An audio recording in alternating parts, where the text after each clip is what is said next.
Hello, everybody, and welcome back to the stream. I'm LB Hackemup, and we're back on this lovely Sunday evening with more Playthings of the Gods. Woo! I'm joined as always with my lovely cast. Let's go around and have everybody introduce yourselves and who you're playing tonight, starting, of course, with the lovely Tanya.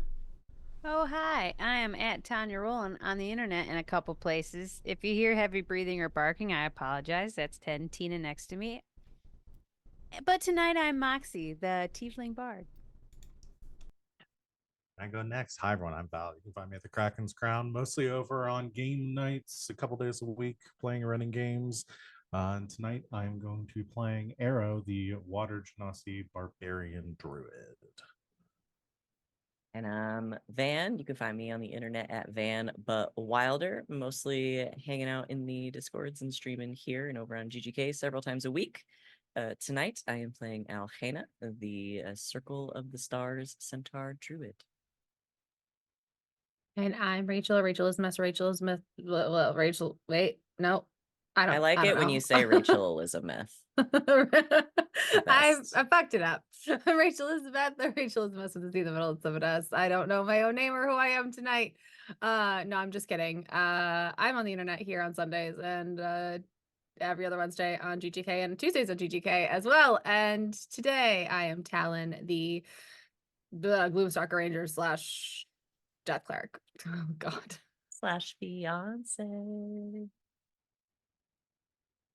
And then I am Alex, OMG at Some Guy on the internets, currently just here on Sundays where I am playing Colchis, the Minotaur Oath of the Ancients Paladin. And I'm LB Hackemup. My cat just found the other cat that's hanging out outside my apartment, and it's very exciting for him. He's eating food. You guys can see the little cat eating food outside my apartment. I'm going to be your dungeon mistress for this evening. If you're not following us, please give us a follow. If you are watching this on YouTube, like it, comment. I love to see your comments. We have a Discord server. We have a Patreon if you like to watch us watch stupid movies. Actually, they're mostly really good. We just watched Abraham Lincoln Vampire Hunter, which I will upload this month. I've got my drive working again, so A+. And we also have merch if you're interested in that, so check those things out below here or in the description of the video. But we're back, and I'm excited to get us back into things. For the recap for tonight, we're gonna have it said Talon on the screen, so I just was like, Talon's gonna do it. No, Rachel's gonna do it for us tonight. She did one. Yeah, she did. She did a very cinematic one in mid-chompy fight, and that's it. That's all she's got. But previously on Playthings of the Gods, with Chompy defeated, our champions went to the back of his lair and found Ermely. God. I know words. Found Ermely, her magical cephalopod companion, and a dragon horde. They split up the spoils, giving Ermely as much gold as she could carry so she could help the people that had been hurt by Chompy's rampage. They took Ermely back to the ship and then to a place she could commune with her god Eldath. Eldath gave them what information she could on their quest.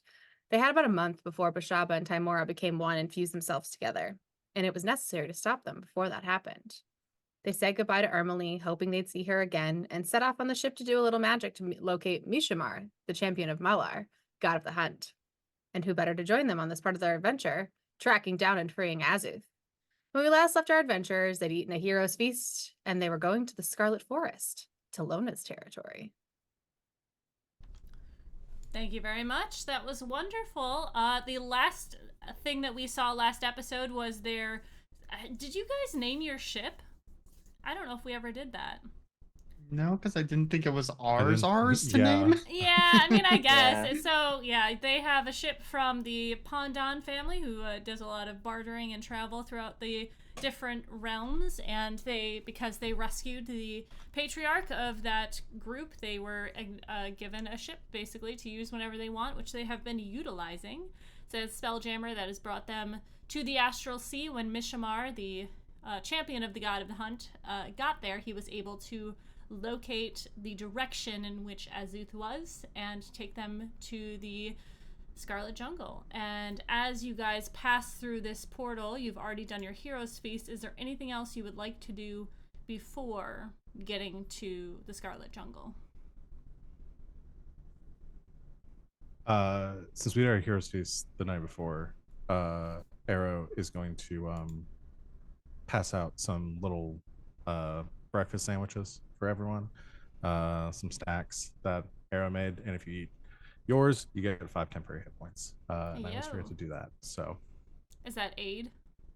no, good. it is my chef ability that I Right. literally always forget about.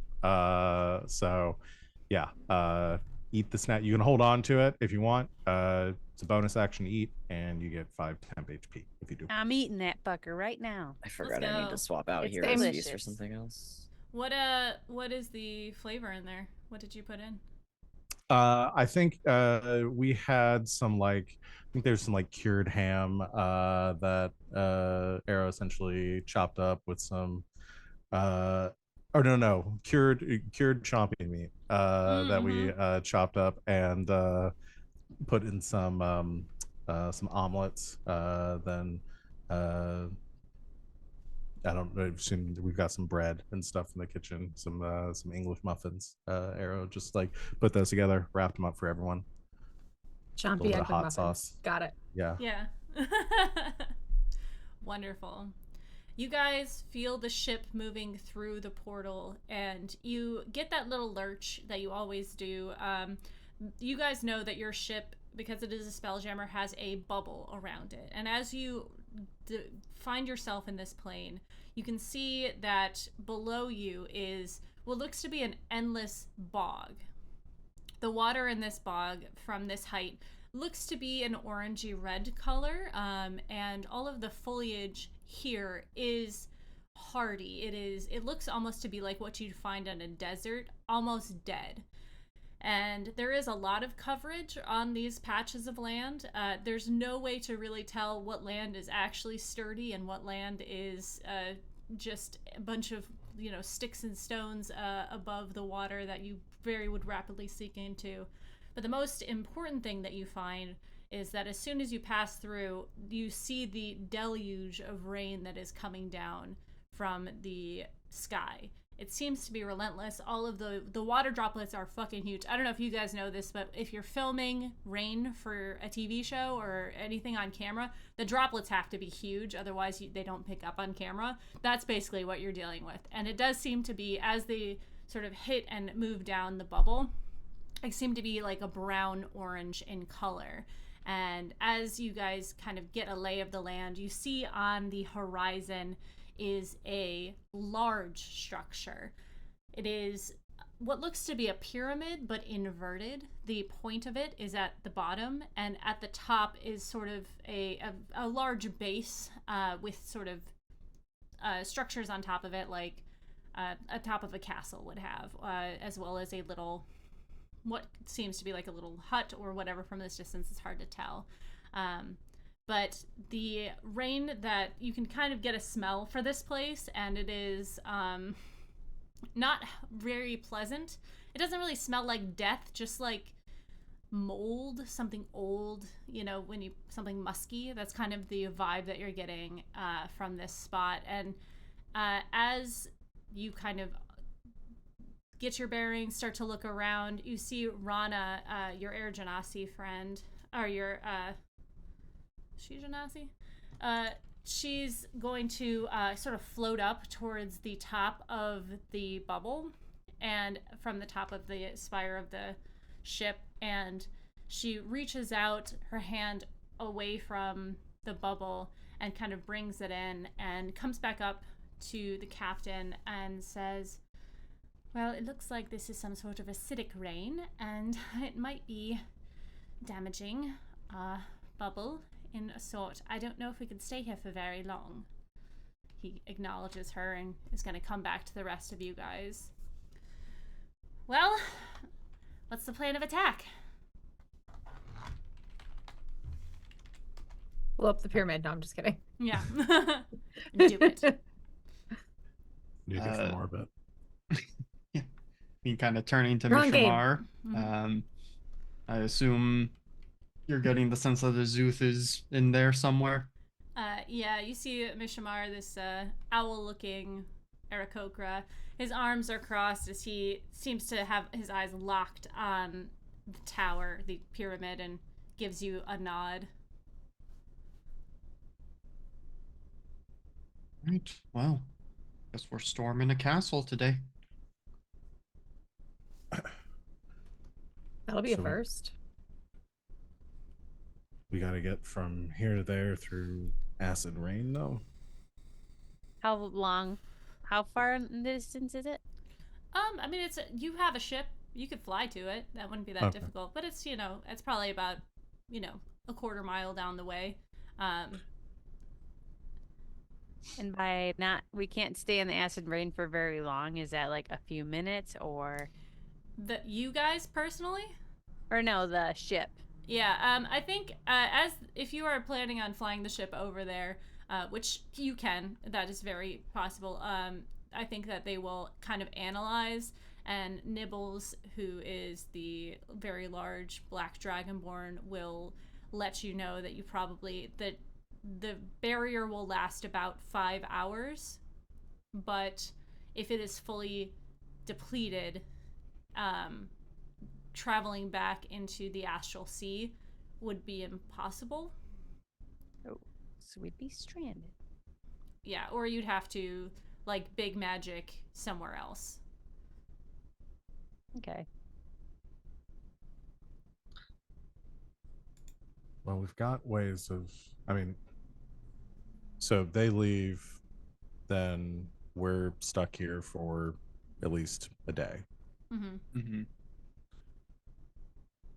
And I don't see really another option here. It's not like the ship can stay. I think they fly us close. We make a break for the cover of the castle or I have inside. teleport. And you might want to save that. If they can get us close safely, then I mean, do we see it could can we see is there any like catapults along the parapets or other Mega. defensive structures that we see, or Yeah, you get a little closer and you see that it does seem to be more ornamental in design. Yes. So it does seem to be something that not like this isn't a fortress that she needs to fortify because this is her home. Like this is her home plane. yeah, I mean, I could give us protection from acid, but it would burn 5 spell slots. I don't think that's worth it. I think No, I can't. I can only do it for one of us. Just kidding. It's a concentration spell. yeah.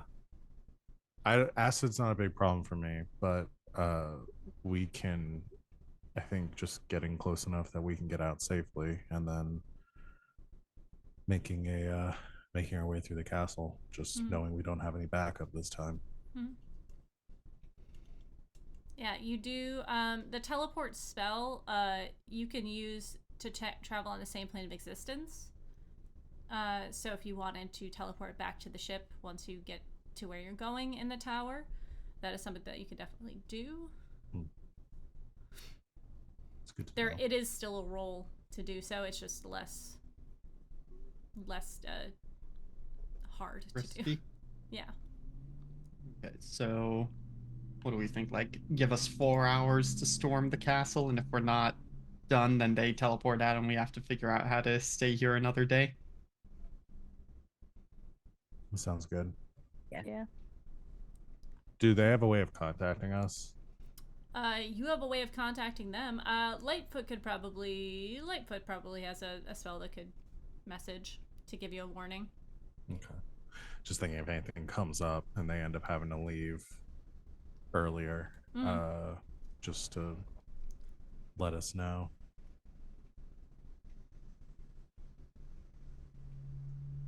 Anyone else have any ideas, or we? No.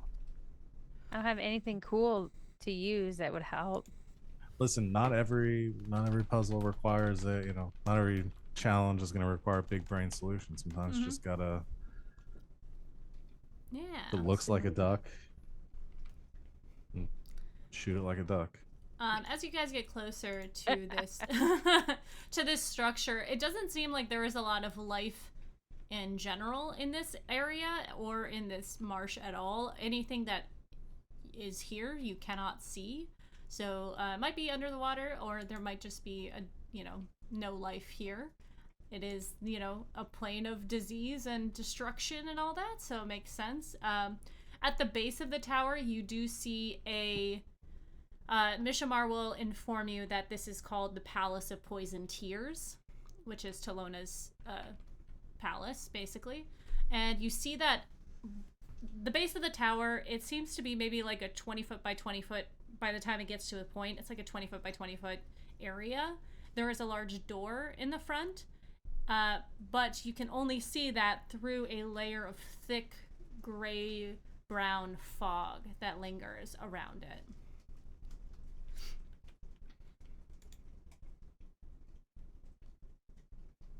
Sorry, it's raining like crazy here. I thought it was a cat. It's acid. Good It's down. acid rain! Oh no, it's thematic! Yeah. So, my Aura of Purity spell that I've been thinking about is concentration 10 minutes, but it does grant us resistance to poison. So I could theoretically use it for like breaching the fortress, and then if it runs out, I'd have one more spell slot for We're immune a to big poison, fight. right? We are We're immune to poison right now. Hero's Feast. We're immune Hero's to Feast. disease. Are we also immune to poison? No, the No, creature it's- is cured of all disease and poison, becomes immune to poison and being frightened. So we're immune to Okay. frightened and poison right now. Yeah, but we can still be diseased right now. Yes, from yeah. Hero's You're Feast. just You- when you eat it, it You just cures cannot all take disease. the poison condition, right? You can still take poison damage. No, It just says No? becomes immune to poison. All of Yeah. it. we're yeah. we're immune Poison to poison and damage. frighten? Yeah. Yes, poison and frightened. Yeah, we're immune to all poisons and the frightened Mm-hmm. condition. And we have advantage on wisdom saving throws, so that wasn't what we were talking about. Mm-hmm. Yeah. But just so you wouldn't have to burn something to make Mm. us immune to poison. Yeah. Yeah. Okay, So, yeah. I'm just getting confused between what I have from being a paladin and what I have from Hero's Feast, and just Yeah. Because you're immune to disease as a paladin, just in general. yeah, I guess I don't actually have anything on my sheet from Hero's Feast other than the HP increase right now. I did post it in the chat for Well, but like it doesn't autofill into the defenses category. No, yeah, you have to do this Yeah. manually. I wish there was a Hero's Feast button. Me too. Sorry. Maybe next time. Maybe we'll email them. All right. So, unless one of you. Go no, ahead, I was just gonna. You go. Mine's quick. I was just gonna say a druid could do a windy thing to try and blow the fog Mhm. away, but Mhm. that's about the only idea I have at the moment. Yeah. I think I could do something like that. Do you have gust of wind? I only have gust right now, which Alright. I guess might be. I don't. It might be enough to move fog, but in small areas. So Well, fire it's. burn it up. Can I understand again, like what the situation? Like it is a. The entrance to the castle is surrounded by this fog. You said. Mhm. Yeah, like a it 20 looks foot. a cloud, one might A say. cloud. Okay. I don't have gust of wind, but I have wind wall, which I think we could manipulate to get rid of some of the fog. How close are we right now to it? I mean, as close as you want to get, really. I will say that you do have 1973 there as well, who could move through it easily, because he does not need to breathe anything in, and he cannot be poisoned, because he's a... Yeah. Well, I think because right now what we're concerned about is Oh, just wait. if it's something other than poison, that might be a problem. I might have something for this. I've been racking my spells. I got nothing. Yeah. I prepared air bubble. Hey! You create a spectral globe around the head of a willing creature you see within range. The globe is filled with fresh air that lasts until the spell ends, which is 24 hours. Hell yeah. If the creature has more than one head, it only appears around one of its heads, Fuck the other head. which is Yeah. all the creature needs to avoid suffocation, assuming that all of its heads share the same respiratory system, and then cast it at higher levels For each additional spell level, it's 2 additional globes. It's so wild to me how technical some spells get in 5e Yeah. and how just not technical other spells get. I could put bubbles around our heads because that would I'll be just run into it. Yeah, second do level. we- 3. do we so wanna it'd be t- 3 at 4th level? I could do 5 bubbles. We could also just test it first. Like one person goes in as a guinea pig and gives a thumbs up if it's okay. Shotgun me. I want to do it. I don't think Why? But she Why wants can't I? to. if you want to, I was just I Let her worry about it. cook. Okay. I tell you Moxie, what, yeah, if you it's go for it. poison, she's fine. You know what, Moxie? Yeah, you do your thing. You go for it. If I've it's got disease, that. we can fix it. Mm-hmm. And I've got that feather still in case I die. Yeah. Don't We go won't let you like die. far. Yeah. Just I'm just gonna- reach the edge and just sniff it a bit and see what it does. I just want to say Moxie's like walking over there like, whatever, this fog isn't shit. I'm not worried. She walks over very confidently. Okay. Yeah, and so, then She's so brave. okay, so to get off the ship, you gotta go take the thing that goes, the elevator that goes down. I'm gonna just ask this question: do you guys want to try to hold, something over your head for the acid rain or whatever rain it is? How close can the ship get to the entrance? So since it's a pyramid, you can only get so close because you need space for your bubble and stuff, and you cannot get under it to like protect because it's too steep. So I'm gonna say you could get within 60 feet of the door. Okay.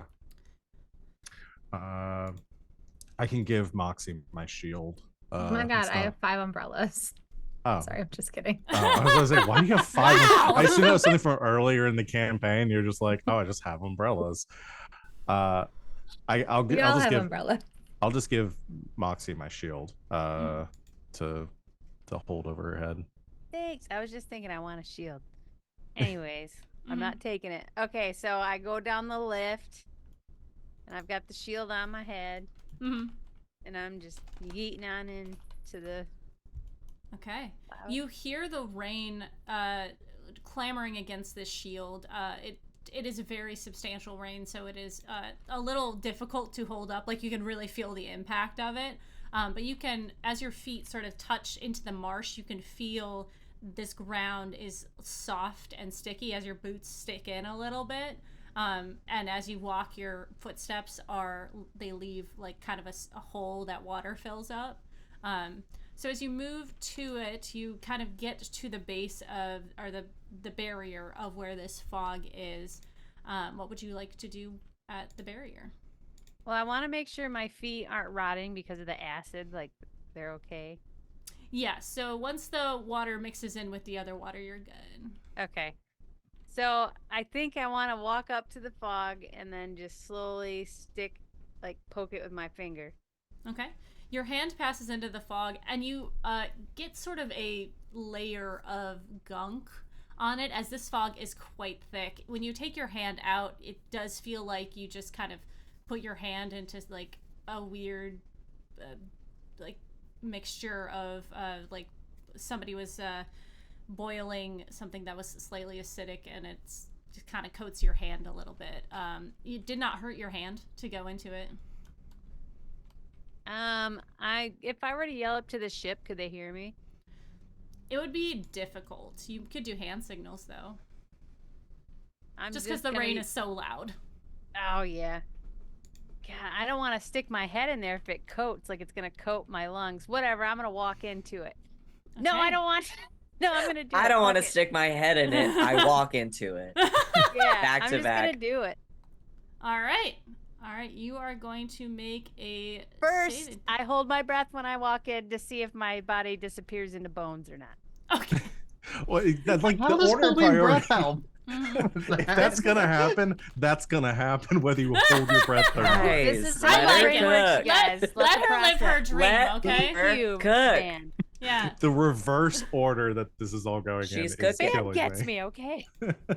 Okay. Good. Listen, Moxie's working hard down there for us. All right. Let her put her face in the jello. Yeah. I'll stick my face in the jello. Yeah, you hold your breath and put your face in the jello is what you're Yeah. telling The me? entire fortress is I in a just- giant gelatinous cube. Oh, no.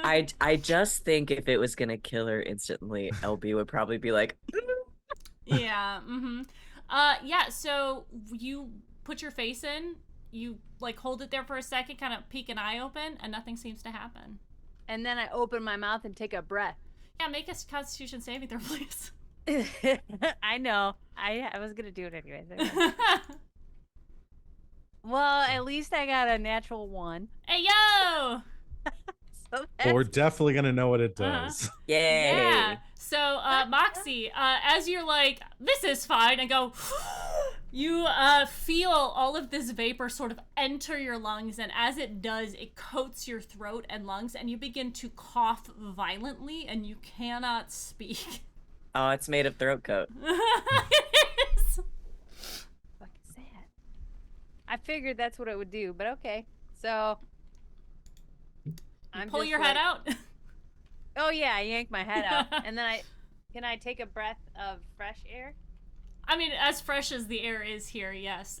You still are coughing for a little bit afterwards, because it does linger. Okay. Arrow's sitting on the railing on the ship, watching this all happen. Just back to those. Well, she's not dead, so. No. If you look down and I see you, I'm like, but then I come uh, coming back up. Listen, she gets bored. We have to let her like do something weird Yeah, every couple of yeah. weeks. Oh, can I talk yet? By the way, or am I not gonna be able to? Yeah, no, for, once you get back, you can kind of, like, it's one of those things where your throat is sore, like you've just been coughing. You know, we've all had the vid. It kind of feels like that, like it's just like a tightness in your throat, but you can still talk through it. So how did it go? throat hurts. Not dead. That's good. So maybe we just hold our breaths and run through the fog cloud.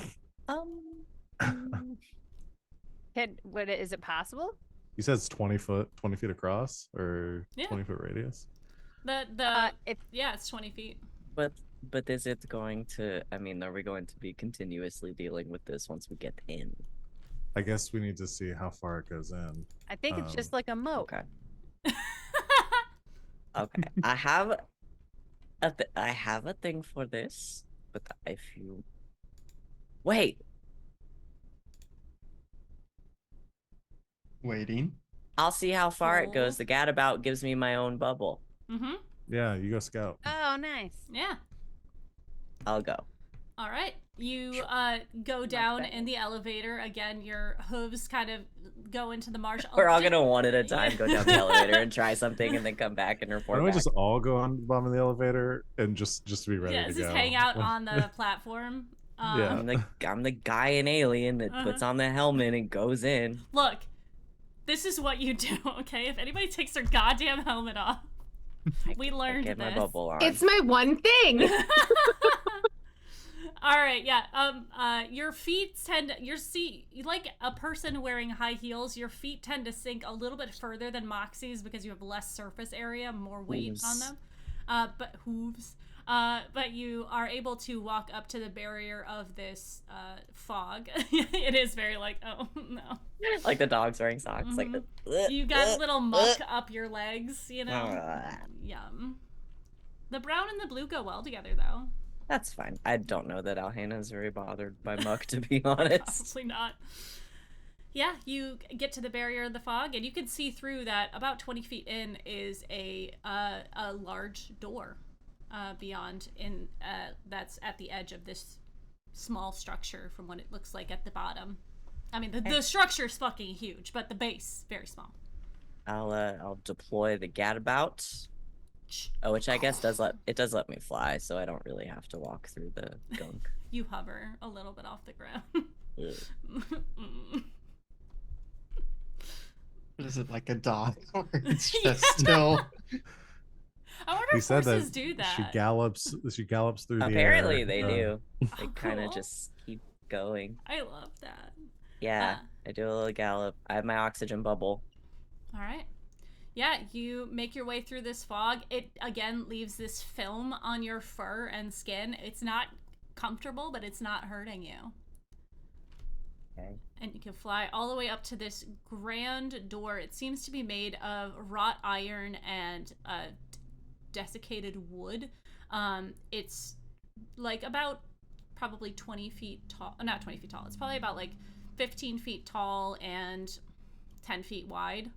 But it seems that there are two large handles on it that are made of what look to be some sort of plant. I'm sorry, they're wrought iron, but they are in the shape of a plant, which you might recognize. I was gonna say, can I tell what plant? Yeah, they look to be belladonna. Oh, nice. Good. Okay. Welcoming. Can I open the door? Yeah, you use your hand. You take your hands and you start to pull on the door. Shakes a little bit. You try to push the door open. It seems to be locked. Yeah, I thought that might be the case. I don't think I have anything for this, unfortunately. Mm-hmm. Some strong friends on the ship. I think I pull once really hard. Yeah, nah. That's a solid door right there. They got a good lock on that thing. All right, I'll come out. I'll come back out. Oh, It's locked. Sorry, did you use anything to cover from the rain?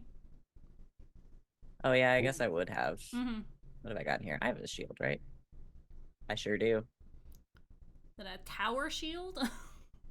You can find something on the ship to cover yourself I'll with. find a You get a raincoat. Yeah, they have like a tarp that they use to cover, and you kind of just Oh, have the yeah, tarp it's over just- your body. Some spare sailcloth. Yeah.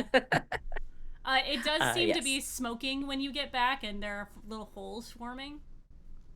So it seems like the rain is going to be more of a problem than anything. Couldn't tell what's going on inside. Doors locked. Very big. all right. Well, hopefully that means that it's not coming from inside, whatever this fog is. If it is, But- I can protect us. At least to be able to breathe. Why don't Colchis and I try to go bust it down? Unless it seemed like there was a lock that Talon could pick. Or Moxie, I forget who our lock picker is. Yeah, I forgot. We don't have a road, but I don't have thieves' tools. Well, I guess we're not a lock picking group, so No, we're not. Nope, We're gonna no. go. we're gonna go But smash. you know what I We're do just gonna have? open it. You know what I do have? I think we go kick Is this it down. building made of Colchis. stone? Well, just so you're ready when you go in. It's a pull door. It won't be for long. Because I do have stone shape.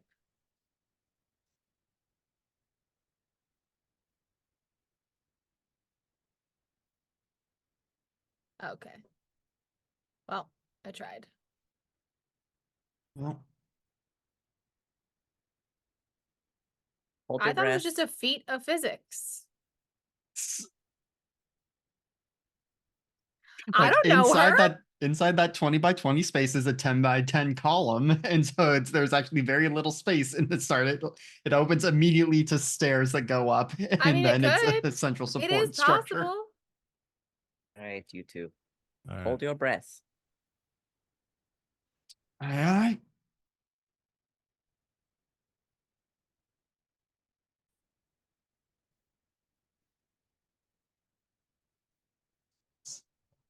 Six minutes. Uh,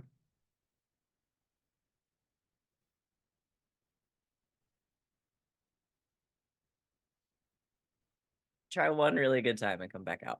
Yeah. I mean, con mod of 4, so 5 minutes for me. Yeah. That So- rule is absolutely insane. You'd be holding your breath for 6 minutes. Is I mean, I absolutely guess it crazy. assumes that like adventurers probably have like crazy stamina. Yeah, I mean, but- you're considering your average person is a 10. Like, we are Yeah, far so above on average. so on We're average, you superhero, could like hold your breath for a superhuman. minute. Yeah. I just know I can't hold my breath for shit. So like that's wild to me. Yeah. All right. I'll take my shield back from Moxie and venture over to the gate with Colchis. Why does this make me want to see how long I can hold my breath for? What is wrong with Don't me? you want to test it? Don't I like I want to test it? I'll do it real time. Okay, everyone pause. We're just gonna staring contest with the camera and hold your breath. That would I'll actually ask- be really funny while we do this and we're all gonna say, going through this. I'll ask 10 God. seconds and start laughing. Mhm.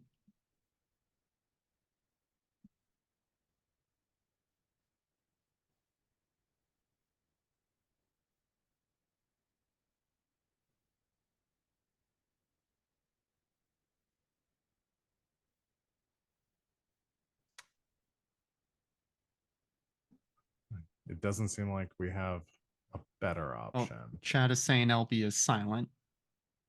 Did you do something in OBS? I did. I'm sorry. What did you do? I'm sorry. I don't know what I did.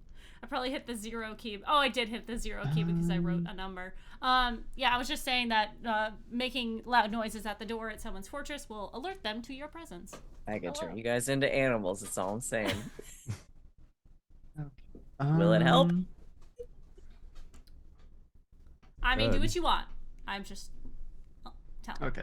I was just reviewing a spell. I thought, I guess it's find greater steed that I think has a rhinoceros as an option, and I was gonna be like, could summon one Oh, of yeah, those shit. and Cool. ram the even. door open. Ram the door. Oh, I have polymorph. I mean, I could be a fly or some little creature. A tardigrade. They're cute. I don't Yeah. know if you can Fun. polymorph into a creature that is smaller than tardigrade? tiny. I was thinking. I'm of gonna cute put a stuff. rule down right now. Anything smaller than tiny is a no for me. You know, that's a good Well, decision. I probably. mean, what size modifier would you describe tardigrades as? Because I think tiny's pretty Microscopic. accurate. Minuscule, microscopic. Yeah. Listen, in D&D terms, anything smaller than anything Like a foot. 6 inches is tall, just I think is tiny. tiny. So like a single-celled organism is tiny in the same way Mhm. a pixie is. How many Yeah. hit points? If a kitten has 1 hit point, how many hit points would a tardigrade have? Infinity, because you can't kill them. That's true. There you go. That's Exactly. true. Does There- anyone have That's really s- the problem. Isn't Yeah. there Getting a back giant to the matter at tardigrade or hand. something in New race. Spelljammer? Maybe? Somebody's got to have made that shit, Yeah. right? Anyways. Just look. Does anyone have the silence spell? Django. I don't think so. You have it prepared, Talon. Do you want to cast Sorry. do you want to cast a silence on the door or in that area and then Can I see it? Do I have to see it for silence? You can see the door. It just Oh, depends on can how you? far Okay. you have to. Like, it's through the fog. Sorry, You just Raven have was to. attacking me. Yeah. I do have silence, and the only reason I know that for sure that I have it prepared is because it's one of my ranger spells, not one of my cleric spells. do you want to cast I think cast a silence on the door then Colchis and I can do whatever we want. Mm. That's Oh, a great, yeah. that's a make great a noise. idea. Yes, well done. I have yet to be able to use this, so yes. Let's go. For the duration, no sound can be created within or pass through a 20-foot radius sphere centered on a point you choose within range. Mhm. So I'm going to center it on the door. Yeah. I will say that if it does not go around corners, it will cover the whole door so they will not hear it on the inside. Like, I was just thinking about this, like, the bubble does not pass through the door and then extend beyond the door, but you are silencing the door as The a door. whole. Yeah. Okay, so It doesn't they're matter. not going to hear it on the other side of the Correct. door Any just because sound- it doesn't pass through the door. Yeah. Yeah. Yeah. It goes through like the little minuscule like It's like you have targeted the door and the door is like lit up in red, so the whole door Yeah. is. It's not like there's. But if there's a door on the other side of that, you know, like a screen door, that door isn't affected. Damn, if they got an airlock in here. I mean, if Chris they I'm says- don't sorry, have are an we in airlock. Alabama? I know. Is I that was, where we I, are was, right I now? was just trying to suss it out in my own head how that Like physics works. swamps, acid rain, screen Kinda. doors. Well, I just want to be really clear that the screen door is supposed to go beyond the outside. Yeah, that's also true. So if we they have open this screen- tower and That there's is a screen true. door inside, Yeah, you're then right. something very strange is going on inside. Talona can do whatever she wants with her interior design, really. Listen, All right. it's postmodern. Okay. So the the two door of is you, silenced. The I door have is passed it. thank you. The door is silenced. You two are moving out with a shield. I assume Kalkus, you are using your shield. I will say before we get moving, have you talked to anyone about going with you into this building? Meaning Mishimar in 1973. Mhm. I don't know assumed who Mishamar was else. going to join us. Mhm. He will join you if you ask him to. Mhm. Yeah. I mean, I didn't imagine 1973 was just going to stay on the ship, but I mean, it's your mission, so he's kind of like, if you need me, whatever. I would say leave it. I mean, I would be fine with leaving it up to him if he wants to come with or them if they want to come with us. Like, Has he been bored? He hasn't gotten to come with us for a yeah, while. the only thing I can think of is that we are putting all of our eggs in one basket as far as remaining champions if we're all going. But I guess there are still Yeah, some that's on true. the plane Yeah. for campaign 2.0 if we all die. Yeah. Shotgun Ermely. Mhm. if I challenge us, I want to Fair. come back and be Ermely. I'll give you her character sheet and everything. Thank you. Can I like borrow Ghost? Look, I- if you guys can get him out, get Ghost out, absolutely. I say Do my baby let's- proud. I think let's I could bring do the her squad justice. with us if he wants to come. Get who? Yeah, If 1973. Yeah, Wants to come. yeah. He will he's itching. Squad. Yeah. He grabs his I was gonna say he grabs his weapon, kind of puts it over his back, and it like magnets onto him. It's a very large blade that has frosts at the edge, and he says, in my best Irish accent, "I've been itching to go out for days. Thank you so much for inviting me on this mission." Don't thank us yet. What is? I don't think I ever asked. What's 1973's deal? What kind of weapon? What kind of skills are we What are you working with? adding to the team? What are we working Yeah. with here? Uh, We never seen 1973 in action. That's true. Do you want it to be a surprise, or do you want to have talked to Kulkus about him before? Because Kulkus has done damage with him. I think we probably would have asked Mhm. Culkus. It's up to you guys if we want as a group. It would be a good to surprise, know. but Mhm. Going in, what everybody's capable of. Yeah. 1973 is a pal. He's also a paladin. Yay! Cool. So another paladin and a ranger, right? You don't know what Something Mishmar akin- can do. Something akin to. I Irish imagine we Pacific. would have asked on the way. He probably wouldn't have told you. Okay, well, He He's a carry any man of weapons? mystery. come He's- on, bird he- friend. Let's go. No, he's not. He's not carrying weapons. All right. All right. Then he's either a monk or he's got some magic hiding in the tank. Well, I guess we'll see. All right, Colchis, let's go bust down this door. You Yep. guys got this. Move on. Hold your breath. All right. Arrow, what are you using as a shield to block the rain? My shield. When you are right up against the door, you don't need to worry about it, but as you're walking up. I'm bringing my shield Oh, perfect. that I lent Moxie. Right. Okay, cool. So the rest of you are at the base of this ship, or on the pedestal. It's pretty tight with the three of you plus Mishamar plus 1973 there. But you guys make your way up to the door, and let's get some rounds of combat in. This door is made of iron and wood, so it is going to be a little bit difficult to break down. But just give me some attacks, and we'll see how we do. I've watched a lot of Chicago Fire. We should have just made a Halligan. I attack the door A what? recklessly, Okie dokie. assuming it's not going to attack back. I will say the DC is a 19 for the door. Just so The AC. Oh, for the it? AC, yes. Yeah. Well, that's Right. gonna be AC, a 30 to DC. hit. I know. It's probably not going to make much of a difference. That's a I just wanna 29 to know- hit. Yeah. So, Almost maximum damage for me at 16. mhm. Oh, and does the radiant damage I get do anything? Just makes Scorch a that light. wood a little Like bit? I mean, yes, a little bit, but it does not seem to be. It seems to be a physical door. Doesn't seem to be any necrotic or anything about it. It's not a special door. undead. It's just it's an undead door. Val, what would Roll you for do if it. the door did attack you back with advantage, though? I should have made it a mimic. Damn it. Missed your chance. It's not too late. No, it is. 11 damage. Well, from we me. opened this door, and then there's a screen door, and that's the mimic. Ah! And that's how we know, because screen doors don't go on the inside. Something messed up here. All right, how much damage do you guys do? 30 between the two of us, it looks Okay, like. cool. It takes you guys probably like 4 hits to break into this door. If you are hitting like the same panel, I guess. There is no sound. You guys can't hear anything. All you guys can hear outside is the rain dropping. But once the door is shattered, you can see that you broke through some of the iron in the middle, and as well as the wood behind it. You can reach in and unlock the door if you'd like. Will do. Okay. I will step inside. Does it seem like the fog extends inside? Nope. Okay. I will step in and hand my shield back to Colchis. And then so I can that- like bucket brigade people Yeah. with it. Yeah. Okay. Yeah, you guys all make your way again in this squishy bog to the door that has been opened.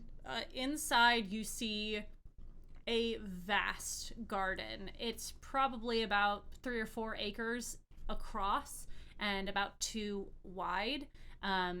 There are plants that seem to be arranged in height form. The ones that are closest to you are smaller, and as it moves back, they get larger and more menacing. The ones that are closest to you guys seem to be prettier, I want to say. There are some flowering ones. There are some that are green in nature, and there's some that look diseased and rotting. If you guys would like to make, those of you who have a history in nature or are aware of plants in any way, you can make me a nature check to kind of see what you're dealing with. Everyone else, make me a perception check.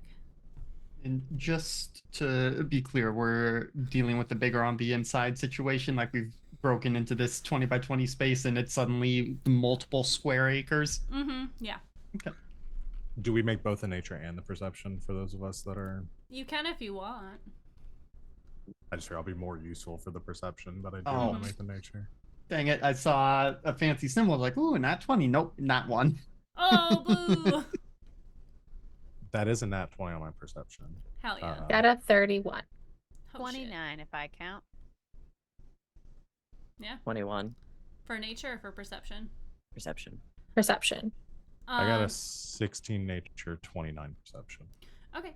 For your nature check, you see some plants close to you that you would recognize from the material plane, and from your mother's garden, though they are normally kept on the outside and very sequestered off. You can see like stinging nettle, hemlock, foxglove, poison ivy, mistletoe, that sort of stuff. The lower plants to the ground, but you will recognize that all of these are dangerous in nature, whether they are toxic or poisonous or all that sort of stuff.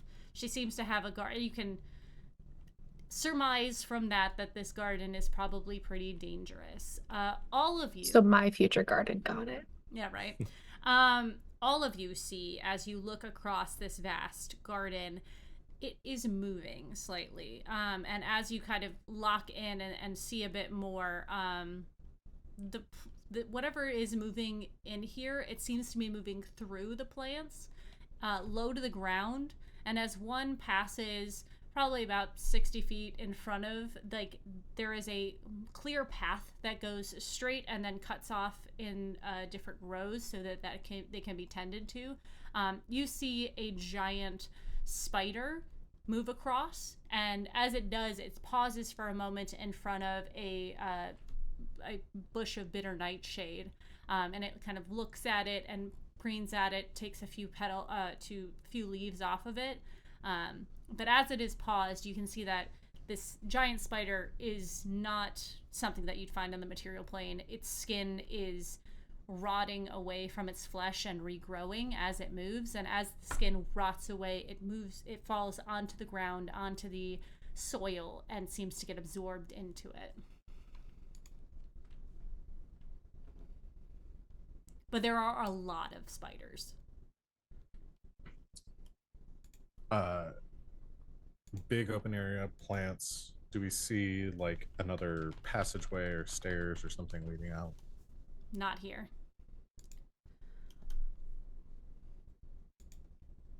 What's above us? A very high ceiling that is probably like 200 feet up.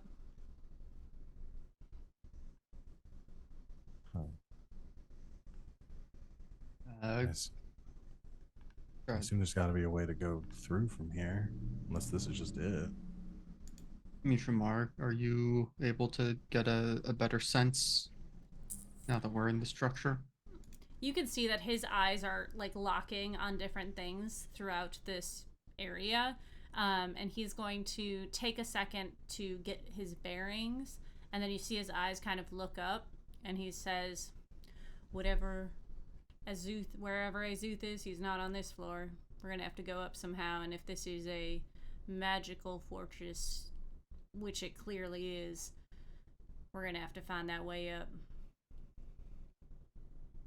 Is there any sort of path in the forest or the garden? There is a clear path that goes straight forward. Also little outlets that you could go to each of the rows. Shall we proceed and try not to antagonize the spiders in case they are just doing their job, but, be ready if they do attack us on sight? I'm halfway between that and just setting this all on fire. I also had that thought, but maybe we save that for on our way out. I am I got concerned fireball. about the fumes that these would put into the air. Yeah. Good idea. Let's just act like we're supposed to be here. Works for me. Or I usually. can pass without a trace if we want to sneak. Could also be very good. Maybe try that. Okay.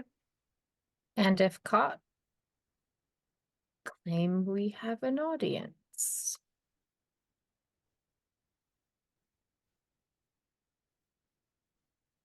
Okay.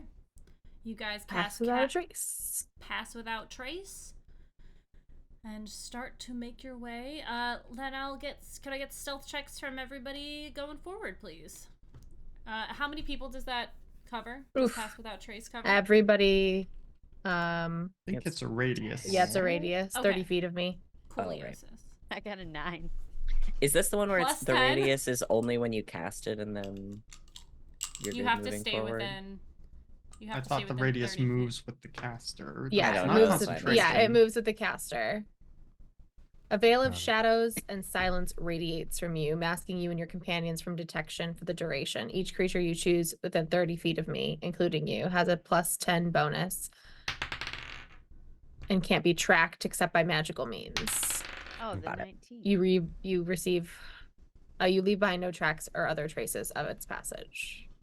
Looking at our scores, an arrow with now I a only got a modified 13. 32. 32. I only got a 13. I cast it and I I have rolled a an- 3. Arrow goes full Cena and just like disappears. Does it add 10 or does it your modifier change to 10? It adds adds 10. 10. Oh, okay. So Then yeah, So I got a 20. Okay. I'm at the lowest with a 17.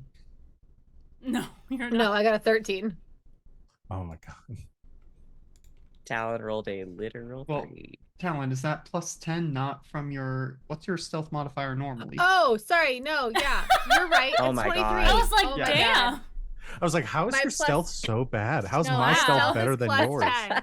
My stealth Yeah. is plus 10. Listen, Guys, it's been a couple weeks. long It's been a couple weeks. couple days Mm, for me mhm, and my mhm. brain. I have a 23. I lied. Everything's fine. Yeah, I think the What? lowest person is going Is- to be night. Well, actually, hold on. Yeah, we got our NPC buddies. Yeah, Yeah, 1973. 1973 with a 19. So No, he that's is- still better than my 17. okay. Yeah. 17 the lowest. But Yeah. as you guys are gonna make your way through here, you're going to be moving slowly and avoiding these creatures. So you're gonna have to make multiple stealth checks to get through. You are in the small plant area. So you continue to move through. If you guys would like to look at anything, please let me know. Otherwise, we will do another round of stealth I'm checks. just looking for a way up. Uh-huh. Yeah. That's The my only way out eyes is up. are peeled. Mm-hmm. The only way out is through. Yeah.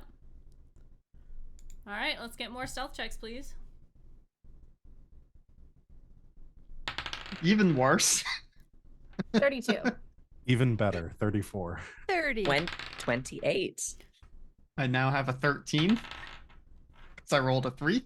The rest of us Uh, rolled so good. Can we like Wait. grab Culcus and like Rolled a hold the three. armor in Yeah. place so Well, it doesn't? so I have mithril armor now, so that's not even the issue. I just have Oh, no that's true. modifier. yeah. That's I all have a right. +1. I just got really lucky. Yeah, I mean, the most of you are moving through pretty easily. You can start to see that 1973 has fallen behind and he is stopped. He's kind of standing there, like, not moving. Like, his eyes kind of, the lights seem to look up at you guys, and he's like, he is making too much noise. So he has stopped, not that something has like stopped them. Correct. Yeah, he's Okay. like, I can hear myself. You guys are all quiet. Got it. I don't want to draw more attention to myself. And he is feeling very self-conscious. We love a self-aware. I king. can go back and carry him. You can, yeah. You can do that. Can wait? How heavy is he? Can I give him a piggyback ride? I'm pretty No. stealthy. No. 1973 is a warforged. Yeah. Yes. Yeah. I'm not Would that it strong. would it be? Oh, it would. Is that going to pose like a disadvantage on one of us rolling stealth or something if we try to like?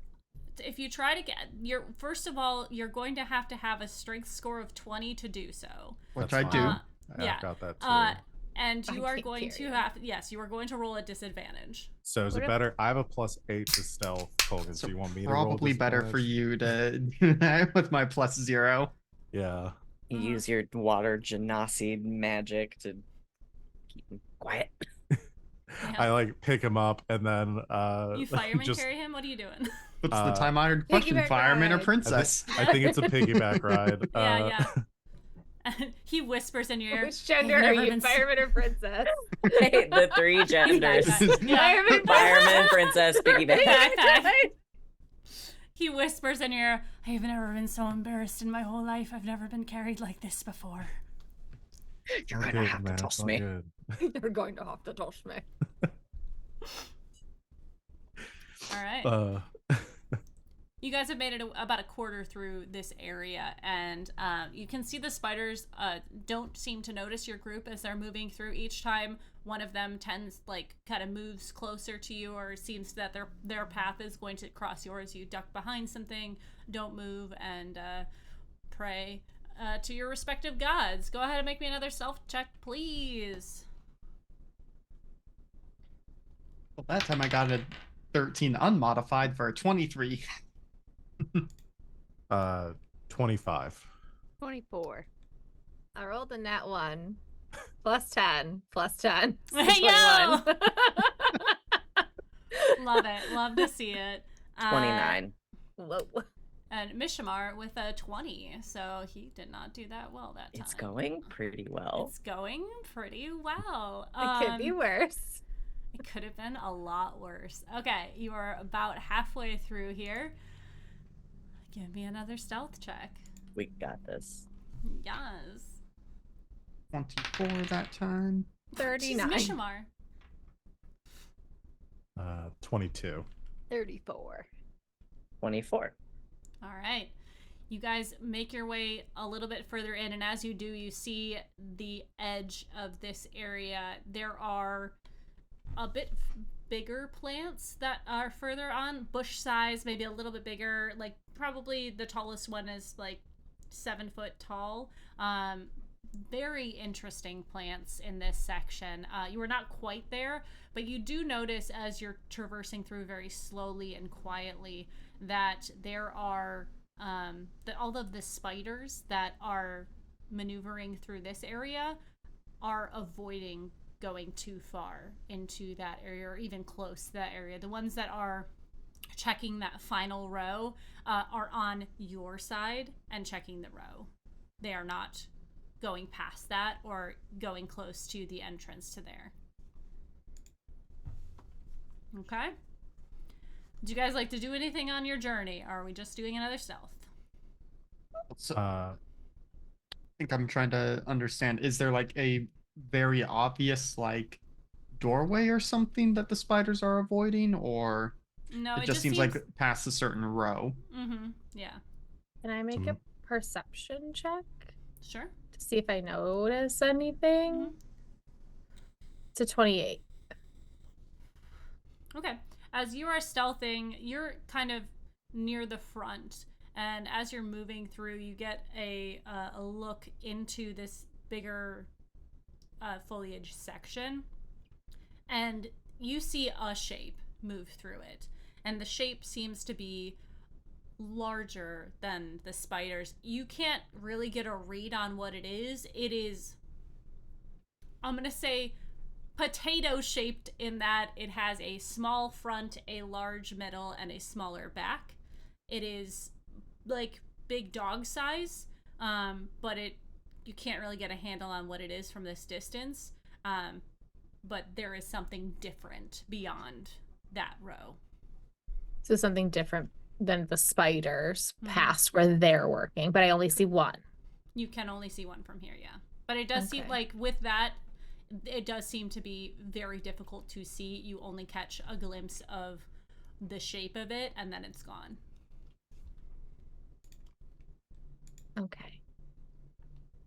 The giant potato bug. It's a giant potato bug. No, that's It's a different Ted. level. It's Ted! It's just Ted over there. Ted, that's you. Did So you maybe- want? A dire pug. Mm-hmm. I maybe had an there's ex who wrote me something- stories about that. In that section that'll help us get to the next part of this.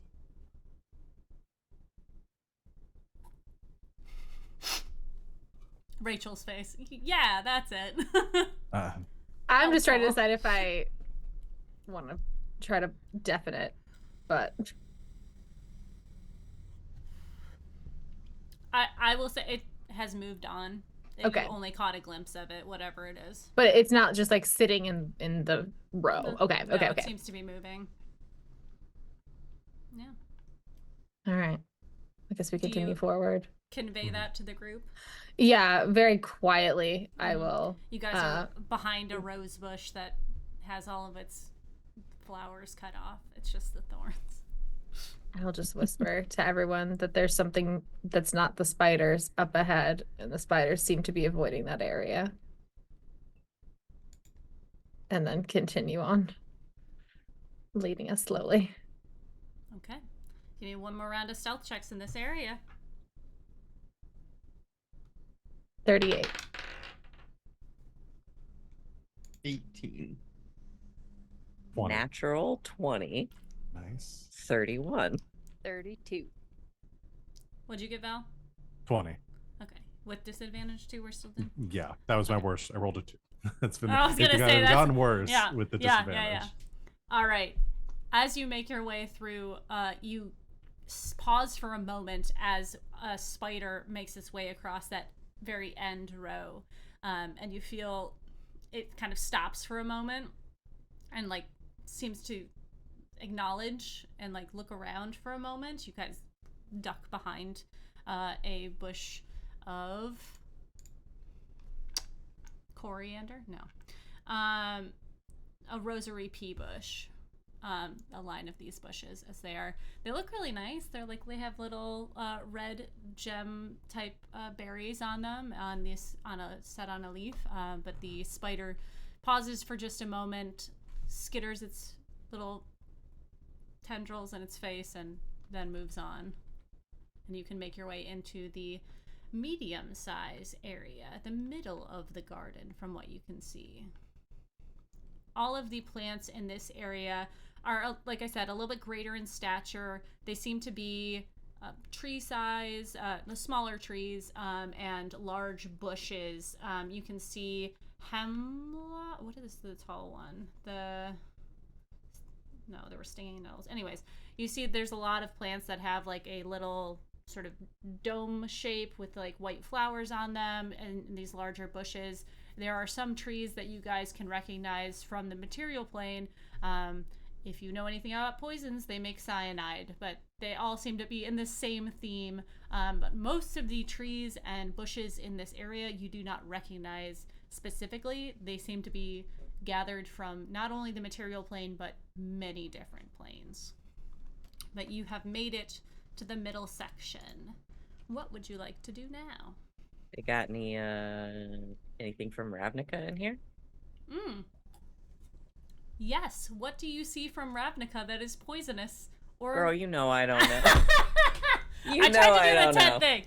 Yeah. So in here you see some plants that look to be they look normal, like they are a bush that is made up of medium-sized leaves, but the leaves are tipped in a blue that kind of travels like an LED light that travels around the outside of the leaves as well as on the stem. And you recognize this as like an Izzet creation, something that was made by the Izzet Guild that probably was for not that the Izzet Guild likes to make things that are we just make it to see if we can, and like it doesn't necessarily serve a purpose, but if it is here, it is probably pretty bad. I think Alhena just like sort of pokes Talon in the back and like points to it. Like, that's someone I was talking about that one time. It's really pretty. Take a Yeah. cutting. No, I'm just kidding. Grow it at home. You I can love see that gardens. the path here is less clear. There it seems to be more like a path through the forest than a curated planting area for a garden. They kind of have let these plants grow as they will, so you gonna need to maneuver around them a bit more carefully. You have more coverage as far as like you can hide behind these plants fairly easily because they are your size or bigger, but you're gonna have to get close to some of them. So again, we're going to proceed with caution, I assume. Okay. It took you, how long does pass without trace last? Like an hour? Okay. It probably, with being careful, took you about, since it was probably like 2 acres across, it probably took you about half an hour to get here. Moving through, if you can surmise that getting through this area will probably at least take you a half an hour because of the size of it and being able to maneuver it carefully. So you can continue to do that. If you'd like to investigate anything or whatever, just let me know. Cool? I was gonna say, how brave do we feel being immune to poison right now? More brave than normal. Did Chompy Yeah. teach you nothing? Nope. But also, aren't we immune to being frightened right now? That's fair. Yeah. That's we fair. can't even We acknowledge don't know being fear. scared We of have anything. scared. consequences. What consequences? Lord in heaven. We've discovered the problem with Heroes Feast. Hero's Feast just turns everyone into Leroy Jenkins. Uh-oh. It's now Uh-oh, canon. John. Is Heroes Feast just like cocaine? Like is Yeah. that- You just You sprinkled didn't special ask. dust on it and now everybody's okay. Oh my god. Why is there powdered sugar on even the savory items? That's the Yeah, hero's feast. Okay. How would you like to proceed? I mean, yeah, if we're worried about time, I mean, the main thing is we're trying to avoid being detected by any of the creatures, but we're not really worried about the plants right now. So if we could take its most direct path possible, I think that makes Quietly? sense to avoid. Yeah, I think we're just more about being quiet and less Yeah. about, because if we rub Alright. up against some poison plants, we'll be okay. Yeah. Mhm. Mm-hmm. Or so Yeah. we think. Yeah. Elby's face We'll does not find out. instill find out. confidence in that plan. Yeah, Tanya stuck her whole head in a jello mold earlier and it was Yeah. fine. So You guys are And I will do absolutely it fine. again. Hell yeah. Okay. and she's learned nothing. Now, Yeah. was it molded jello or jello made of mold? Actually, yes, the second. Very clever. Take an inspiration point. Okay. So, you guys begin to make your way through. Please make me stealth checks. Are you still carrying a 1973? Yeah. Yeah. Okay. You guys take a little break sort of at the edge to rest your shoulders and get a good little stretch, and then continue forward. Well, I rolled a 2 for a 12, so that may affect things. Heard. Okay. 32. Natural I one, am so one with 19. the plants. Mm-hmm. 22. All right, you guys find yourself at a spot where there seems to be a bush covering the path that you were using. It is the plants are the leaves on it seem to be tipped in like red and orange, almost like they're turning for the fall. But the path does go through it, but you will have to either go through the bush, take out the bush, whatever, to move through this area specifically. What would you guys like to do? I mean, do I Or you just could like try to rip it identify out? it or whatever. You want to try and rip it out? Well, maybe have one of the naturey people try to identify it first. Can we try to tell what it is? Yeah. Only got a +4 to nature. I'm Same. +6. Okay. I'll look at it too, just in case. Cool. Yeah. Give me Nope, nat 1 for a 5. I know nothing about That's this a pretty bush. plant. It's pretty. Dirty 20. Dirty 20. got- All right. I got a 19. Yeah. Hell yeah. This is better. Elhena, you get a little bit closer to this plant, and as you do, you stop in your tracks as you know that this plant is, it's called Cursed Estelia. It is a plant that when you disturb the ground around it, it expels some sort of vapor. That is not good for you. Do I know whether that vapor is poison? It is not poison. Okay, so still bad for us. I wouldn't disturb it if we can. If you disturb the ground around it, it will. You don't want to breathe that. Even with the Hero's Feast. Let's find a way around it. Give it a wide berth. Okay. You start to try and find a way around Kulkus. You are kind of looking around a path to see if you can find, like, not getting close to it, but seeing if you can find a way around, and you find yourself stepping on a twig, something that was left on the ground, and it makes a big old crunch sound. Everyone pauses for a moment. At least Mishamar does. I don't want to tell you what your character's doing. And as that happens, the pause, there's a silence, and then you hear skittering through the brush as something is heading your way. What would you like to do? Run? Should we try to hide? Oh no, yeah, I'm just kidding. We can also just try to hide. Run? Everyone just grab The some, three genders. some like broken plants and pretend to be trees. I roll a 32 on my stealth check. I am one with a non-poisonous bush right now. Yeah, should we try to hide? I'm going to tell you right now, none of them are non-poisonous bushes. Okay, I'm not touching a plant. Yeah. Should we try to hide or should we try to run? Or fight. I guess if we try to run, then we risk running into something worse. If we're not Yeah, we're moving also about to carefully. make a lot of noise. Yeah. I guess we try to hide. I mean, we're already trying. That's what we're trying to decide here. We already were trying to hide. We failed. Now things are coming this way. You were sneaking to get here. Okay. And now so you're it's here, and now you need to hide. Okay, let's try to. I'm fine with trying to hide then. Try to hide. I will probably fail, but I believe It's worth a in you. try. Yeah. I mean, there's a 20 on every dice. That's a 15 on mine, so 25. Hell yeah. This just a stealth check? Yeah. That actually almost works because I'm Oath of the Ancients, so there is like plant and foliage, thiemery. Mm-hmm. Do we get the Thiemery is plus not 10 a on word. this? Yep, you still get your plus 10. 33. All right. 20. 31. Okay. All right, the lowest was Elhena? 20. Not quite. I rolled a natural 1. 4.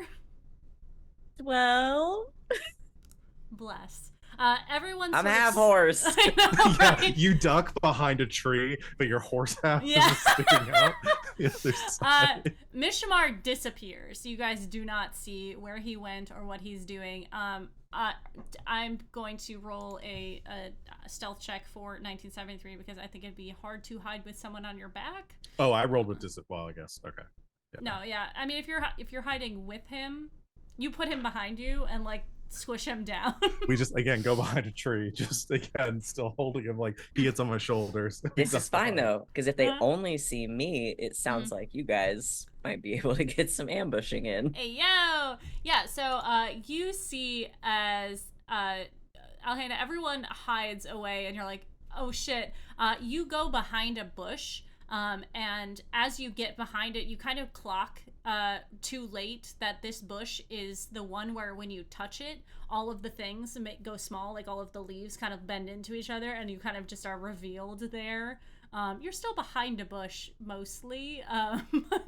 It is mostly just sticks now. As you see coming around the corner, a creature that looks to be a huge rat. Not huge in size. I'm sorry. It's a large creature, so like not quite horse size, I would say big dog size, like a Great Dane or something. This rat has rotting flesh, torn and matted fur, its reddish blazing eyes, and has semi-translucent skin showing discolored bones and muscles underneath. And as it rounds the corner, I go, stay. You see its eyes glow red and lock onto you, and it hisses at you. Sit. Let's roll into combat. Listen, It was a good try. It was a good try. Well done. Oh, Boy. Boy, if it was Seven. a beastie, maybe. All right, hold on. I always forget that I need to write these down. You ever know, like, what happens if you click the launch game in D&D Beyond? Because I feel like we never actually use that. Yeah, I can tell you. So that is something that a dungeon master can use to set up a map so that everyone can go on the map and like move around it with their tokens. That is a higher tier than I have. Maybe one day. I've been using them on Tuesdays. Yeah. I like them. You can use like Fog of War stuff on them. I just have never seen it in D&D Beyond. Every time you click on it, it pops up, what's new in maps? What's new in maps? Yeah, what's new in maps? We always make fun of that. Okay. So he is going to have a +4. Okay. So Kulkus is a 7. Moxie. 10. 10. Alhena? 17. Arrow? 7. And Talon? 23. 23. And then 1973. So 13. All right. I think this might be a good time to take a break before we get into combat. So we'll be back in 5 to 10 minutes, so don't go no place unless it is to grab a drink, grab food, grab a friend. Hello, beep beep.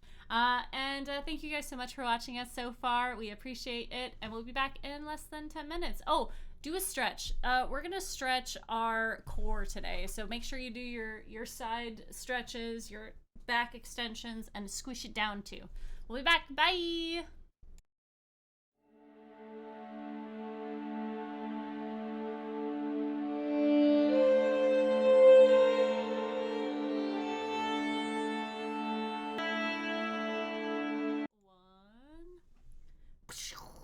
Hello and welcome back. We are in combat officially. This rat seems to be squaring up with Alhena, who is trying to talk it down. Does not seem to be adhering to your commands or wishes. First in the round is going to be Talon. What would you like to do? That's a really good question. I think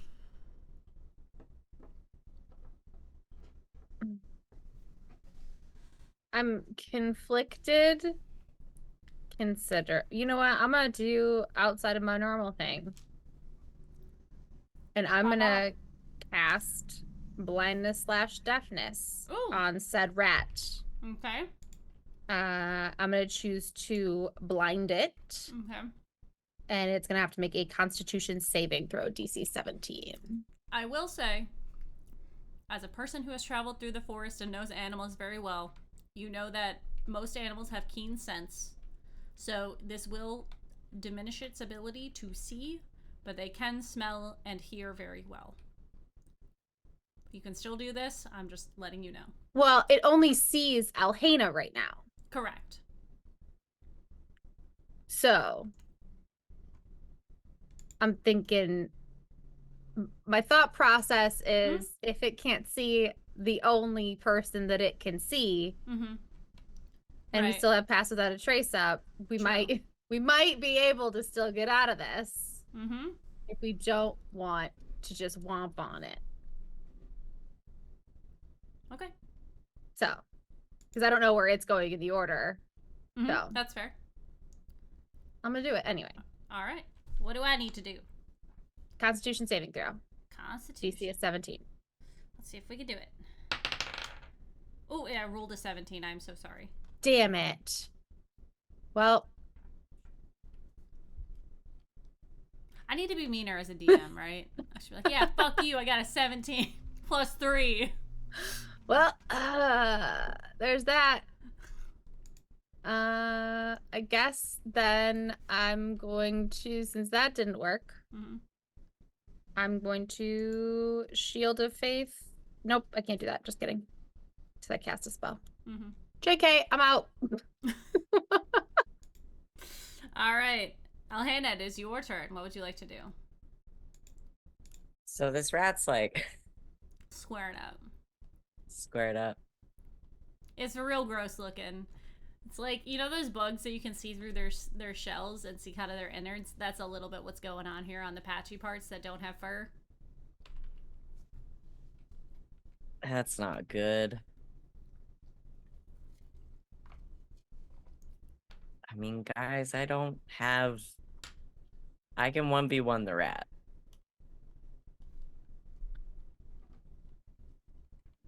Yeah, I mean, it's not like I can sneak out of this. No, I think we're just gonna have to kill it. Unfortunately. Look, I made an attempt for us to have an opportunity to try to sneak out of this, and it Mhm. didn't work, so now let's just kill it. I think I'm just gonna blast this rat. And I blasted him. I will. So trying not to Fire, make a lot of anyways. noise. Mm-hmm. Trying not to set the entire place on fire. Mm-hmm. Mm-hmm. He's like dog size. That's not Hmm. the worst thing. And technically he is large. No, yeah, technically he's large, but he's on the smaller side of large. You said he was like the size of a Great Dane. Mm-hmm. It's just still smaller than me. That's fair. Oh my god, I dare you to turn into a giant rat, but bigger than him. I was considering it, I'm but I kidding. don't like, so I'll check for that. I'm just gonna cast Thorn Whip Mm-hmm. at team. Because that Dex won't. save. No, it's an attack roll. Well, that's a 14. Mm-hmm. The thorn rips into him, but it does not connect as it just pulls his flesh away, and it seems to not bother him too much. Gross. As he is already decaying slightly. Gross. Gross. Gross. Mm-hmm. Mm-hmm. That's fine. We are in the land of gross. I don't got much other than that, because nobody needs healing currently. Yeah, I'll just square up with the rat All right. and hope he focuses on me. You move from behind the bush to square up with said rat? Yeah, I'll do so. Yeah. All right, sounds good. It is 1973's turn. He understands that we are trying to be sneaky, and he is going to use his action to move forward and try to attack this thing. as you do. And he is going to he takes his sword from his back and it makes that little sound as it detaches magnetically, and he swings once. That's a natural 20. Hell yeah. These are not your dice, Rachel, I will say. So he is going to make purchase, and he is going to be rolling double dice damage for this. Come on now.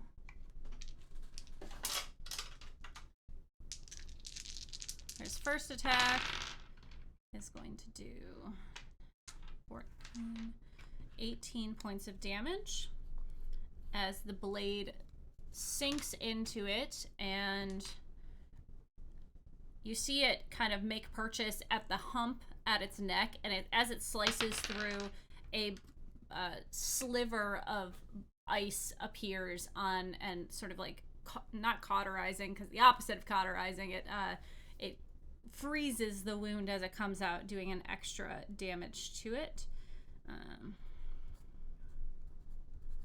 Okay, that is his first attack. Second attack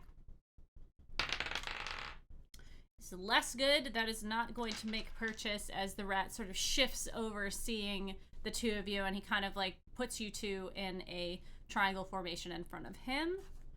That is the end of his turn, unless there is a bonus action he would like to do. Nope. Oh. No, I think he's going to leave that for now. All right, Moxie, no, next up is Mishamar. From the, there's a smaller tree, and you see Mishamar's hand reach forward, and as it does, a spectral bow appears in his hand as he pulls back the string on the bow. A red-colored arrow appears, and he is going to attempt to make some attacks on this thing.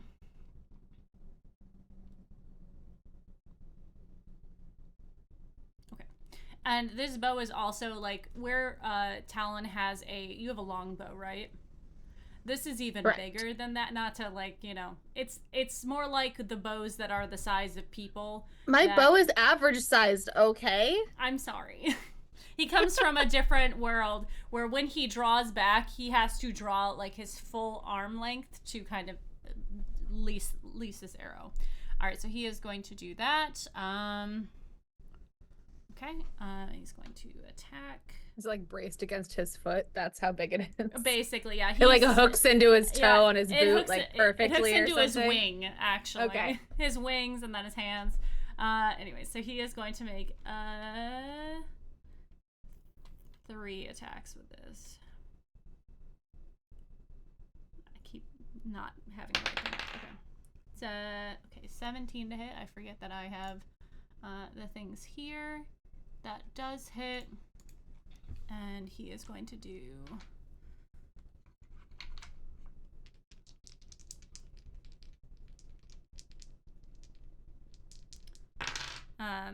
you see him sort of as he releases the arrow and it makes purchase, it delves inside of him, and there is a moment of like, you hear a little hissing, and he kind of like closes his hand and the arrow disappears, as it does not do its full damage. It is only doing 9.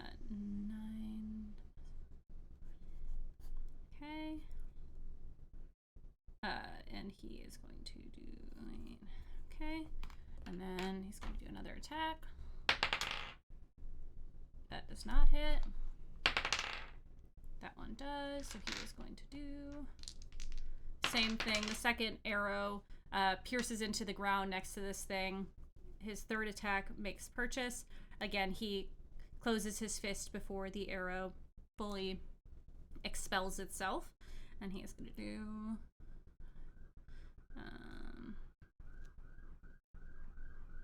I can do math. Okay. All right, that is his turn. Moxie, it is your turn. So have we abandoned trying to be super quiet? We're still trying to be a little quiet. I thought it was, don't do anything overtly loud. Yeah. Like any of the spells are like, you can hear this within 300 Yeah. feet. Yeah. Yeah, do Thunder Wave. Let's see how it goes. How close is he to me? Within 30 feet. It also seems to be on its last limb, as it were. If I'm trying to be quiet, I'm just gonna shoot it with my crossbow. Okay, That's fairly quiet. please do. And I rolled 19. 19 hits. My crossbow kind of sucks, but maybe it'll help. 11 damage. Okay. Describe how you end this thing. I shoot it at him, and it goes like in the top of its hump. In the top of its face. Okay. Yeah. As this creature sort of falls, you can hear it expel a screech. Not loud, but just enough. And as it does, you guys kind of wait a moment, and you hear Mishamar from the canopy say, 2 more to the north. And then realizes that you guys don't understand probably where north is in here. You guys don't have any effects that allow you to always know where true north is, right? If north even exists in this plane Yeah, of existence. That's true. You see his wing point out to from this bush. You still can't see him really, just his appendages as they move from this tree. And he points sort of off further into the forest, and you can hear there are more rats coming. What would you like to do? We should probably go deal with them before they get out into the open, and we at least then have some plant cover to try and muffle any sounds. Yeah, just take care of it so we're not avoiding it the whole time. Yeah, I think that's Yeah, fair. I think at this point it's either that or run. Just try to deal with them as quickly as possible. And somewhat quietly still. Yeah. Okay. All right, you guys. Are you guys gonna hide again? We can try. Look, you don't have to. Maybe some of our sneakier friends should hide, and the rest of us will be like, "Hey, rats! Come to me." Give them a little element of surprise." I guess I'm not trying to hide from the rats more so than just not attract a bunch of spider attention, like in my real life. Fair. Fair. Okay. Let's keep the same initiative and roll these guys in. That's going to be 3. I always do this. I have to add things into the initiative. Oh, good news.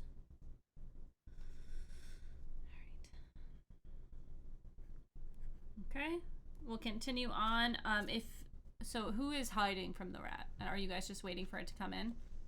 Talon is hiding. Mishamar's I'll gonna hide. hide for sure. I'm just gonna wait. Okay.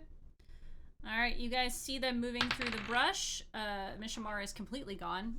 He might have gone back in his tree. He might have moved. Hard to say. You got 37, so That's Mishamar true. and I can only see each other. No, you can't even see each other. You guys matched in this. You can't even see each other.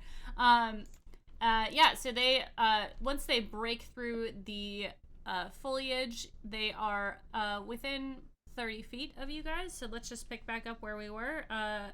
Arrow, you're up. Okay. But more rats have joined. 2 more rats, yes. Entered the fray. Okay. I guess I'm gonna run up and hit them. Do I want to use one of my? Yeah, I'll use a rage just to save hit points in case they do attack me. I want to pull their focus, so I'll just run up between the 2 rats. Okay. And I will make my attacks. Not recklessly. Okay. 31. That does hit. Yep. No. 14 points of bludgeoning damage with Okay. the staff. I'm also using my tail for this my rage This right now. rage. Mm-hmm. Yeah. 25 on the second. Or sorry, I rolled the wrong thing. It was a 10 plus 15, so it should have been 25. I was using my staff. 15 points of damage on that one. The second hit is 15. Yeah, so total of 29 points of damage. Yeah, you bop. Oh, this fool sorry, bad. plus another 4 from my rage. Okie dokie. All right, Kulkus, you're up. All right, stowing shield so that I can two-handed warhammer this. For the first strike, just running up and doing like a almost a hockey swing at it with the warhammer. Mm-hmm. That's gonna be a 25 to hit. Yes, that hits. For 11 plus, so 15 damage total on the first hit. Okay. 4 of which is radiant, if that matters. Okay, it does. Right.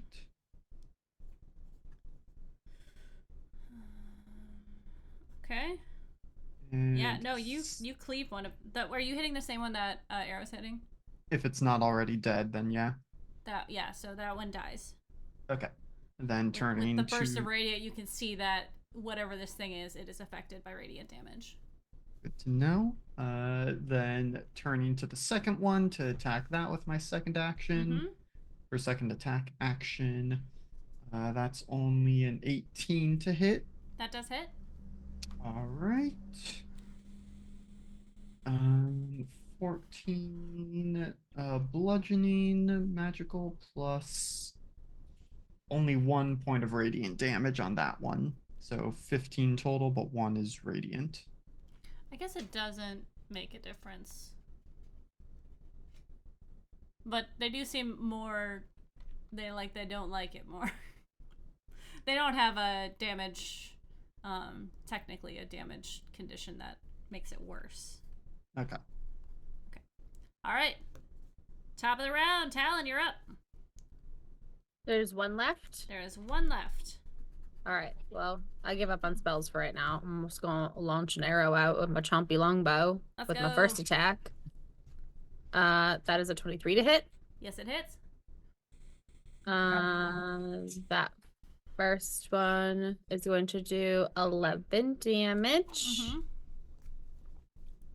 And then second attack. That's a 14 to hit. That does not hit. Your arrow does not. Whirls past it in deeper into the woods. I forgot. I have an extra thingy. So that first one should have done an extra 1d8. Okay. So hold on, let me roll that. So it would have been 11 plus 1. So 12 damage. Sorry. Every point counts. I rolled bad on that one. Hell yeah. But that would have been necrotic damage, and I don't know if it's resistant to necrotic. Let's find out. No, it's fine. Okay. So it does take the 12, but 1 is necrotic. Okay. And that it's real gross. yeah. And that's I think I don't have a lot for bonus actions. And I'm not too worried about these things. So I'm gonna hold off on any spell bonus actions, I think. For something a little spicier. Cool. So that's it. All right, end of your turn. It is the rat's turn. The rat, seeing its fallen companion, rears back and releases a screech into the air as it is calling for aid. No, I knew I should have silenced it. Damn it! All right, let's see. It is going to make a...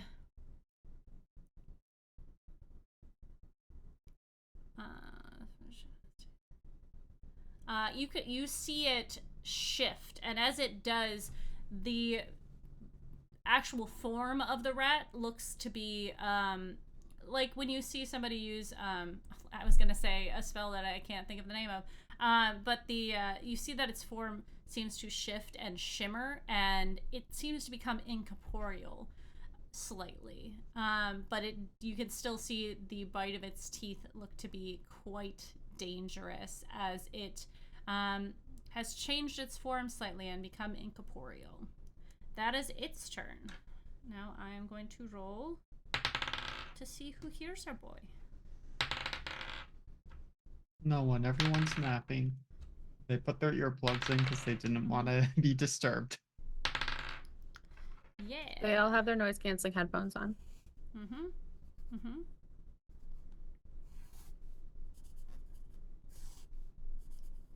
Okie dokie. Yeah, let's see.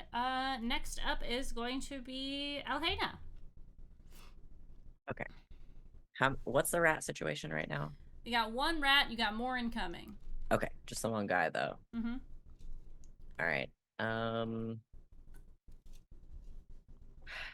don't want all my stuff is big and flashy. I'm just gonna. He's already told his friends you're here. He's already told his friends are here. I'm gonna try to dispatch him and prepare for the incoming rats. So I'll use my spear. Mm-hmm. And I'll just go up and try to stab him. Okay. You move up to it. I assume you guys are staying out of, you're at the edge of sort of this area and not going into the forest? Yes. Okay. Staying that on was the my path? understanding. Good. I'm just making sure. Please go ahead. All good. That's gonna be a 26 to hit. That does hit.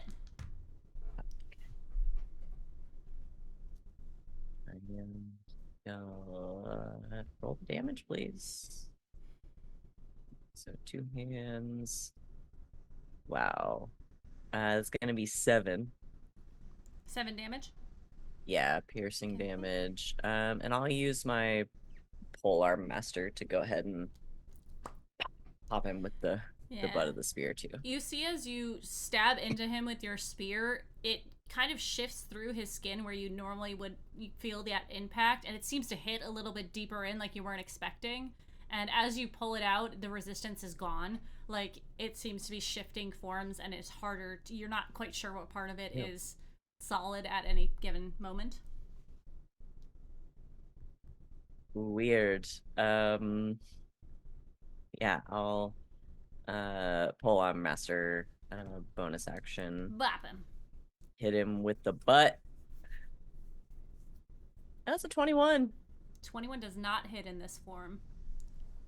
As you go to swipe now we know that. Yeah, you hit him across, you go to hit him across the side of the face, and you feel like you really aimed it really well, and you did, but it just passes right through him. You can see his brain, it goes right through his brain. It's gross. I think like looks down, pulls the spear back, and just like looks up at Kulkus like, what? All right. There's 1973's turn. He is going to make a perception check to see if he can figure out where the other ones are coming from.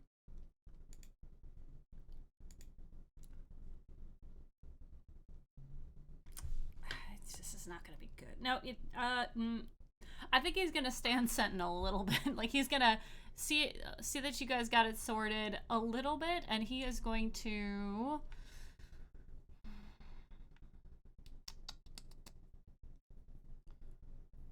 No one's really been hit, huh? I think he's gonna hold his action until another creature comes within range, because you guys are kind of crowded at the edge of this, and he is big and doesn't want to try and reach over to somebody or maneuver around a horse booty. So he's gonna hold his action until someone comes his range, and then he's going to attack with his great sword. Mishimar, on the other hand, whose turn it is now, is going to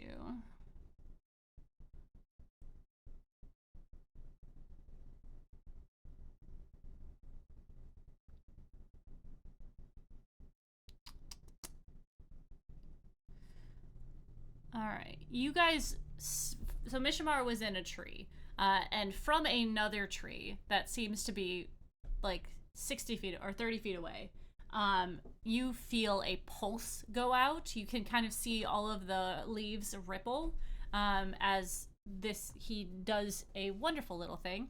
And he is going to see if these guys make these saves. Okay. This is wisdom. Okay.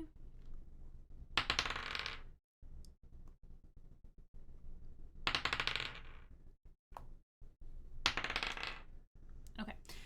He yells out from the tree the exact directions in which the other ones are coming from, and he also states that there are probably 7 more in the area.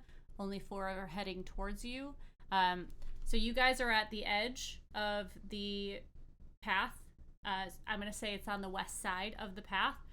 He states that there is someone that is coming from the northeast and the east, and then there is one coming from the northwest. So they are all coming in from like the front of where the trail is, where you're going. They are kind of all coming in from that angle. That is going to be his. Okay. And he is going to then fire his bow. Because that is. Okay. Yeah, he's going to fire an arrow into the forest to see if he can hit some of these guys coming in. 7, 9. So he's gonna do some damage to the guys in the forest, and he's going to use his bonus action as a call to action. So he is going to tell Kulkus that he can make an extra attack. So you can make an attack right now. Okay. Oh, I'm sorry. So he would only do 2 attacks because of that, because the call to action. Okay, so should I go ahead and roll my attack? Yeah. Or... Okay. Yeah. I think he yells from the foliage, Kulkus, his back left leg. It's solid. Hit it. All right. I try and hit it with a 27. 27 hits. Almost minimum damage. That is 9 bludgeoning magical plus 2 radiant. I rolled 2s on both damage dice. Okay. How much was that total? 11. Okay. All right, he's not looking good. All right. Next up is going to be Moxie. So there's still one that they are in combat with on the west side. And Mishamar has shot 2 arrows to the north and northeast. So there are still some creatures in the woods. If you want to try to get them, you can maneuver yourself so that you can see them and then attack them. They will be about 50 feet away. But they're coming towards the same point where the active in combat one is? Yeah, they're all heading to where you guys are. So the one, I want to cast Cloud of Daggers and have the center point slightly behind where the potato rat is. Okay. And then I'm going to leave it there so if any come in, it'll Okay. get chopped up. They are coming from the east and he's on the west. So they're not coming up behind him, they're coming in this way. Does that make sense? So they are not running up behind him. Oh, they are running in from the woods. So is there a point on the trail that I can put it that if they come up? Yeah, you could put it in the forest, sort of in the direction that they're coming from. And there's not that much space in here, so they'll have to either run through it or run around it. It will limit, because the path is not that wide. You can put it outside of the path, but it will be like there's combat here and then there's the daggers there, so you guys will just have to be careful. You're totally okay to do it though. How loud is Fireball? Or will that ruin everything? They already know you're here. Fireball will just be bright. I don't want to add another sense to this. I'm going to yell at one of them. I'm going to cast Vicious Mockery at whoever I can see coming at me. Mm-hmm. I'm like, hey, you're a rat. They what? I said they don't need to understand your language for that, so go ahead. I'm like, you're a rat, but you look like a dumb potato. And so that is psychic damage. This is one of the ones coming in from the woods? Yeah. Okay, cool. So they do 9 points of damage, and that one has disadvantage on its next attack roll. All right. You Doesn't seem need to make a save. Oh, right, yeah. Oh, yeah. What is the It's like, save? did Vicious Sorry, Mockery wisdom. get very good? It's like, nope. A wisdom. Wisdom. Okay. Gotta be a Good. 20. Good news. I have to roll a 19 or 20 for that. Got a So 19 or a 20? I did roll a 19. I'm so sorry. Oh god, I dropped everything. Yes, I rolled. I'm so sorry. that's all right. It takes half that damage. So. Yay! I knocked over everything. And it's a cantrip, so I'm not too worried. There you go. So it And only as a takes. it only takes 4 Bonus damage. action. I want to give Alhena. Is Alhena closest to me? Sure. I'll give Alhena a bardic inspiration. And I'm not gonna move unless I need to for some reason. Okay. And that's my turn. Okie dokie.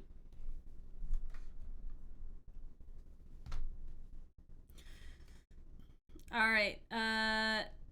It is going to be the other rats' turns. They are going to move in, and they are sort of at the edge of this area that you guys are in. They're not in combat with anybody, but there are 4 of them. I need more space on my post-it note. So one is coming in. It comes in through. Oh, it comes in through the bush on the trail. Whoever's furthest. Who's good? How are you guys set up? There's 3 of you in combat with this thing. Yeah. All right. Yeah. At least 2 of us in melee, possibly 3. Mm-hmm. Yeah. Yeah, because Alhana, you have reach, right? All right. I'm gonna- Oh, that's a really good question. With the thorn whip, it would have been reach at least. With the pole master. No, I was using the spear. Mm-hmm. I would have tried to interpose myself to like be taking any newcomers that might come in. Okay. So do you think you're for? I can roll for it too to see who's closest to the bush. If I could put myself in a situation where it's attacking me, I would like to do that. Okay. All right, cool. So the one coming in is going to disturb the bush. I'm going to need you to make a Constitution saving throw as it moves in. Sure. These rats are bad gardeners. Yeah. And Oh if my- you're They're not within 10 guarded. feet of me, you get a +4. Well, Let's that's go. good. I rolled a natural 1, so that'll be a 15. Oh my god. Okay, 15 is what you needed. You see Perfect. as it passes through, this bush kind of like all of its leaves expel a dusting that goes around, and as it lands, you can see it like kind of gets on your one of your wrappings on your arms, and you look down and see that this, as the sparks land, it's almost like an ember landing on you, and it starts to burn, and you're able to pat it out. So whatever this bush has pushed out, it is not so good, and it's going to linger in the air for just a little bit, but it will settle on the ground. It does not seem to affect the rat, however. As the Good rat to moves- know. Yeah. I'm gonna wear this rat as a suit, as a Gross. my jammies. When we're done with this. Just to Alright. clarify, no, Polar Master does not give me a reach. I'm in melee. Oh, interesting. Okay, cool. All right, so I'm gonna say it's the rat, Arrow, you're at the top, and then Kulkus and Alhana, you are beneath it. The other rats are coming in from the other side, and there's the one coming from the north. So they're kind of coming in at a, if you're looking at it at a clock, they're coming, noon, 1, 2, 3 sort of thing. Makes sense? Got it. Cool. Meaning the path is true north. Or is... My brain works in clock positions. Oh, good. I know got you. I can do that. And I know Tanya's does too. I got you. That is So literally all we use for work. if you guys are at the center of the clock, you have one rat that is at 9 o'clock, and then there's a rat at 1, 2, and 3 o'clock also. Cool? And they So are Got it. much easier. I love it. okay. Cool. I can do that. That is Cool. so easy for me. All right, Arrow. It is your turn. There is a rat. It just made it up to melee with you. Okay. But I'm also with the big shifty one Mhm. too. Yeah. Okay. And that one looked pretty rough. That looks pretty. Well, yeah, it looks pretty rough. Okay. I'll make my attacks against that one. Okay. Do I reckless? Okay, yeah, I will. All right. First one is a 28 28 hits. for 14 points of damage. That'll do it. How do you end it? I just I crack it over the back of the head, hoping that like kind of stills it for a 2nd. Mhm. And then as it's kind of reeling, just put my foot down on the back of its neck and twist, Oh, just yeah. snap its neck as I turn to the other one. Yeah, as it falls, it becomes full again, and you can see it kind of oozing out. All of his organs are a gross brown discoloration. All right, the other one's coming at you. This is a fresh rat. I'm gonna turn around and hit a fresh rat. Do it. That is a 29 hit. That hits. Alrighty. And that would be, I forgot rage damage, but didn't matter on the last one. 15 points of damage on this one. Okie dokie. Alright. And I think that is all I can do. Another one bonus action this time. Okie dokie, Spooky. Next up is Kulkus. Okay, so one more has moved into melee with us to replace the one that was just killed. Yeah, there's the one that's in melee with Arrow, and then the other two are within like 10 feet of you, so you could easily move to them. They're kind of on the other side of the trail. Okay, going to approach the one within melee, re-equip shield. So now that we are in a slightly more protracted combat, but still try and smack this one. 18 to hit. What is this one? The one this is melee. Yeah, just smacking the one that's in melee with us. Okay, cool. Yes, that hits. 18 to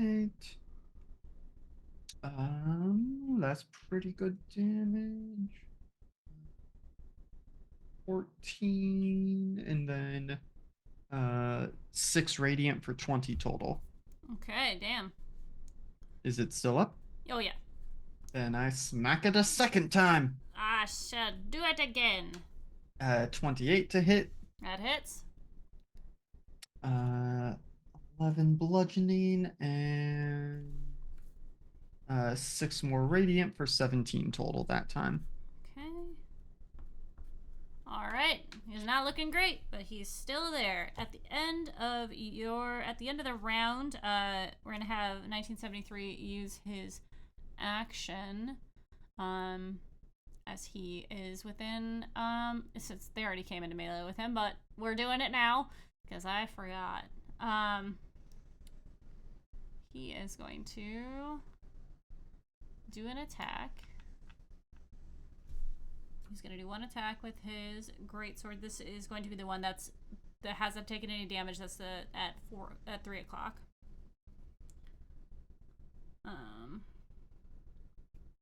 No, there was 4 that came in. This is the one at 4 o'clock. And he is going to attack once. That is going to hit. It's going to do 2d6 plus 4. 10, 14. And he is going to do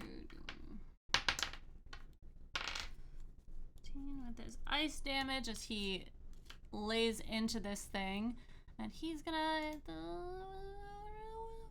pop a spell in it. Because smites are all 3rd level, right? No. No. There are some 1st level smites.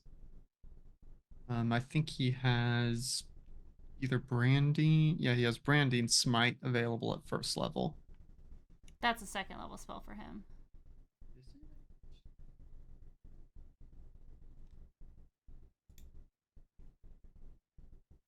Oh, yeah, it is. Yeah, I guess Searing Smite and Thunderous Smite are 1st level, but those are not prepared. Okay. That's fine. Could still spend his 1st level spell slot on a Smite if he hits, but... How does that work? So the doing just the divine smite is Mm. on a hit, you can spend spell slots to add a okay. d8 of damage. Okay. And it just does divine. Or one spell slot does 2d8 radiant damage, Okay. and then an extra d8 for each. Spell slot above that. Yeah. Thank you. He's gonna do that. If these are undead or fiends, it's an extra 1d8. It is. Ooh. They are. He's doing it. That's 9. Plus another 6. Let's go. So he does another 15. And as he impacts with this thing, he turns to you, Calcus, and says, "We've got some undead on our hands!" And he gets really excited. His eyes turn green. Alright, that is his turn. And then top of the round, Talon, you're up. So you still have... Did I hear the thing They about the are- undead? They are undead. Yeah, oh yeah, he's not quiet. And did I hear the thing about them being undead? You did. Okay. Because I might have a thing. Let's go. I just might have a thing. So in that case, and how far away are they all from me? I should check the radius on this. You're about, I would say you're at least within 15 feet of all of them. Okay, well that's great. Because it's within 30 feet of me. Mm-hmm. It sure is, buddy. Wait. I'm looking at the wrong thing. I wasn't looking at I was looking at turn undead. I don't want to do that. I want to kill them all. So I want to destroy undead. Oh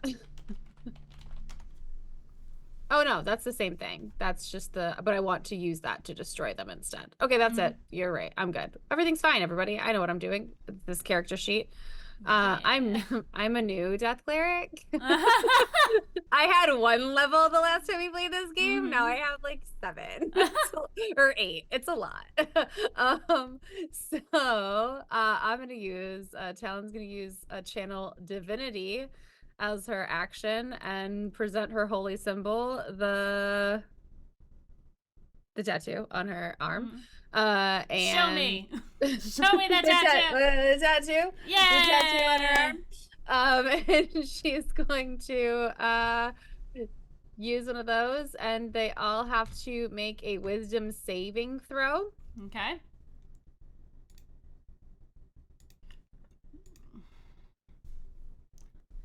They're not terrible.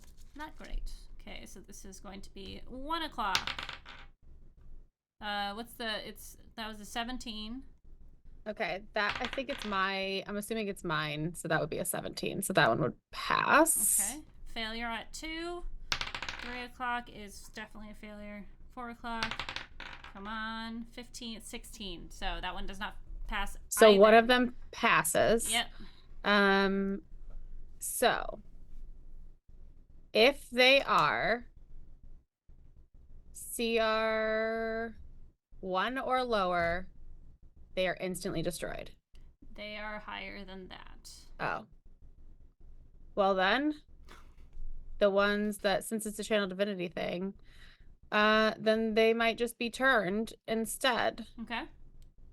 So, since other ones that failed the saving throw, it is turned for 1 minute. Any turned creature must spend its turns trying to move as far away from me as it possibly can.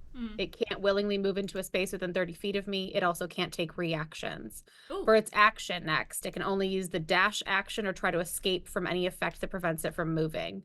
Okay. If there's nowhere to move, the creature can just use the dodge action. So the 3 that failed have to just on their turn, they're gonna run. go.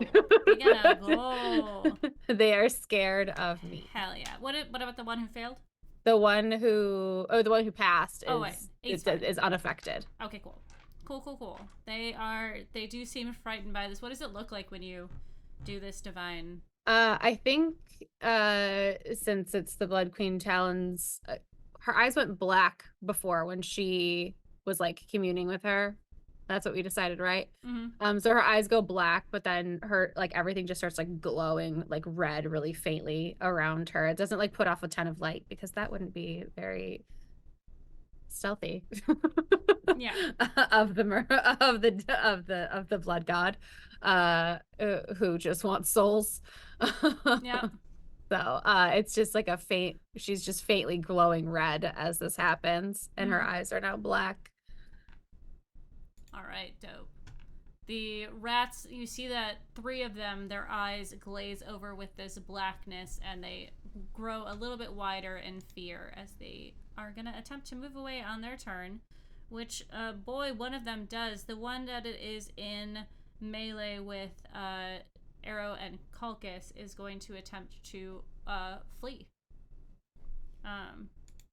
Guess who gets opportunity attacks? I was gonna then? say this isn't forced movement. This is their willing movement because they are feared, right? Mhm. Yes. Yeah. It's So- essentially like fear, I think. Yeah. Like it's just not tooled as that. They Mhm. just have to get the fuck away from me. Yeah. Okay. All right. Who would like to take an attack? I don't think there's anything else I would want to use my reaction for, but I could maybe. I can do it for protection fighting, so maybe if you want to take first crack at it, Arrow. Sure. Yeah. The only thing I can use mine for is my tail to up my AC, but I think 6 of one, half a dozen the other. Yeah, I'll make my attack. I mean, I can thug I'm him up also with in my melee, pen. so Oh yeah. Yeah, anyone that is in melee of the ones that are trying to run away from me, there's 3 of them. I don't remember which clock positions they were at, but Oh, not me. I got a I am 30. not in melee with any of them. I got a 34 to hit. That definitely hits. I hope so. 15 damage. All right. Yeah, that'll do it. How do you end this thing as it turns to flee? Just bonk it. Bonk. I just bonk it. Yeah, just bonk. Do it to it. Yeah, you hit it with using your staff. Yeah. Yeah, you hit it with the end of your staff, and it falls to the ground again, letting out that little squeal. All right. Anything else for your turn, Talon? No, that's it. I'll Oh, do that's an that opportunity was the attack as rats. well. I was gonna say, yeah. Are there? Yeah. I don't. Yeah, it was it's just 1973 the or one that was moving away. It was just that one. The other ones come later in the turn. Oh, okay. I guess I don't know how close we all are. Yeah, they're. You guys are on the left side of the trail. It's about 5 foot, well, probably 10 foot if it's gonna, 5 feet because that's enough for everyone to move through. So you guys are on the trail. 1973 is on the other side, and there's one rat coming in again. That was the one at 1 o'clock that just died. There's one at 2 o'clock, at 3 o'clock, and one at 4 o'clock, and they're kind of all in around 1973, but they are not moving away yet. Because they move on their turn. Correct. Okay. Yeah. All right. So Alhena, it is your turn now, though. I guess I will go after one of these other rats. I don't want to do fairy fire because I don't want to get 1973 in it. Yeah, I will just trying to keep it quiet, trying not to make too much of a fuss. I'll move up to one of the other rats and try to double tap with the spear. All right, sounds good. Would you like to hit 2 o'clock, 3 o'clock, or 4 o'clock? Let's say 2 o'clock. Okay, sounds good. That's a 19. That is going to hit. You love it, except when we roll a 1 on the damage dice. So 5. 5 damage? Yes, but I'll bonus action pole arm. Okay. Bop him. Try to hit him again. Try to bop him. That's an 11. I'm just gonna give up. I'm just hey, gonna it's worth give a up. shot. You never know. Why am I rolling so bad? All right, 1973 is up. If that is the end of your turn.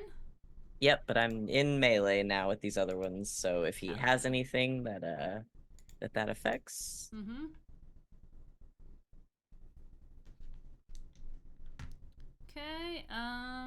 Not really.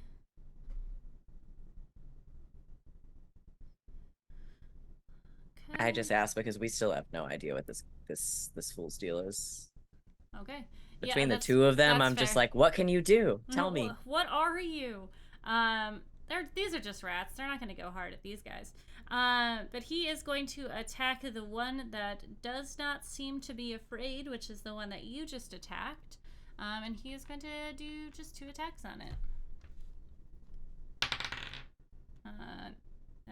8. No, that is not going to hit. His first one whiffs, as he is not used to it fighting in combat with somebody else so close to him. He is very conscious of his arm movements around you, and he whiffs twice. And he says, "Oh, so sorry. I'm just gonna shift a little bit to the left so you got a little bit more space for you." I do like how somehow he just made that my fault. No, it's not. It's his fault. All right, and that's the end of his turn. So Mishimar is going to go. He is still hiding in the tree, and he is going to make 3 attacks with his bow. +7 to hit. 8. That's still not enough to hit. Come on, guys. 13. That will hit. Okay, 1 hit. 2 hits. Let's go. Okay, so his attacks are going to do. He is aiming at the one that is fleeing at 3 o'clock for the first attack. That is going to be a nice chunk as this astral arrow goes through the air. You see that he does not clench his fist at the end of it, and as it impacts and remains in this being, there is a small explosion that goes off as he does some extra damage to it.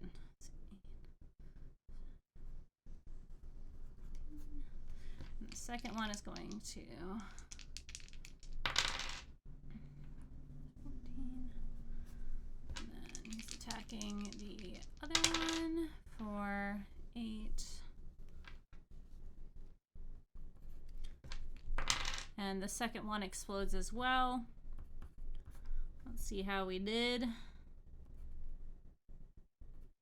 Okay. Math, guys, it's worth it. Oh, yeah, they're both looking pretty rough. The one at 3 o'clock is still, it's bloodied, but that's the end of their turn. The rats are gonna go. The one that is next to you two is not fleeing, but the other 2 are going to flee. So if you would like to make a reaction attack to one of them, Alhena, since you are in melee with it, you can try to hit that one. It. And then let's see if 1973 can kill this one. +8, let's go. Got a 20. That hits. Alright. Please don't be a 1. Okay. That was a 3, so 7. Alright. 7 damage as that one flees. 1973 slices into the one that is next to you two as it falls in icy shards around you. There is still the one at 2 o'clock, and the one at 3 o'clock is fleeing out into the woods. Alright, Arrow, it's your turn. Okay. So we got 1 fleeing out into the woods, and then 2 by 1973 still? Just the one. That's by Alhena, 1973. Got it. The other one's dead. Okay. Do I go for the one fleeing out of the woods so it doesn't call for reinforcements? Or do I go for the... It does have, let's see, it has 50 feet of movement, right? Uh-huh. Am I correct? Yes. So it is 50 feet away. Well, it's on its turn, it would dash, so it's about 100 feet away from you now. Well, nothing I can do about that then. I'll go for the one that Alhena and 1973 are by then. Okie dokie. And another reckless. That's a 29 for 15 damage. Okay. And then a 34. You don't need it. Okay. That one is going to fall to your staff as it you pierce into its through its shoulder blade, like you crack right into it. It's pretty gross, anyways. It's pretty malleable, and you crack into it and through it and hit its heart, and it falls down. Just bonking rats. Just chonky rats. All right. If that thing is still fleeing from you, you guys are out of combat. I mean, you said it's 100 feet away. It is 100 feet away. Does somebody want to do something about that? Is there any reason I shouldn't use my wand of lightning bolts on it, which has a range of 100 feet? I mean, one charge could probably toast it. They might. Very true. I mean- that is if you want to use your charges on the rat. Talon will launch an arrow at it. Mm-hmm. It will be Talon's turn before its turn again. Yeah, I'll probably save it in case I want to pop a 9th level lightning bolt on something instead. Yeah. My arrows are free. I'll launch if we're just gonna are we gonna stay like in combat order? Like can I launch do 2 attacks against it? Yep. Then I will just do that. Okie dokie.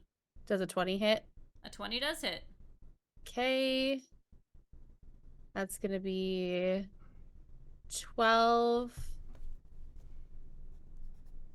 Wait. I guess, do I know if that's actually calculating? Target takes an extra 1d6 of the same type as, oh, haha, I didn't do that on the last one. So it's going to take 12 piercing damage and then 1d6 of chompy damage. Mm-hmm. So 3 chompy damage. Okay. It is barely holding on out With there. the first one. And then the second arrow launches right behind that one. That's a 24 to hit. Yep. That is 9 piercing damage, and then oh my god, there's too many things up. Okay, so it's every time you hit, so then it's gonna be another 5 chompy damage. Like that's just what I call it now. Yeah, right. Absolutely, yes. Your arrow pierces into this thing and it skids, breaking some branches in the forest. And you guys are out of combat. The dust from the plant before you settles into the ground, sort of burning a little bit in the dead leaves, but does not ignite anything. And you have a moment of silence, and now you know what's in the woods. We just wait. Make sure there's no more coming. I mean, they're gonna, if you guys want to stay here. No. We can do combat some longer. I'm good. I think we Just should probably get endless going. rats. Yeah. Uh-huh. This is how we level up, y'all. You get the XP from it. Let's see how much XP do they get you? 2 XP each. Well, no. 1800 XP each. Oh yeah. Let's just farm some rats, y'all. Yeah. Too bad we're milestone. Damn. All right. Yeah, I think we should get going. I think we should just get going. Uh-huh. Yeah. Gather our friends, make sure everybody's okay. Yeah, and nobody got hit. Yeah. Well done, everyone.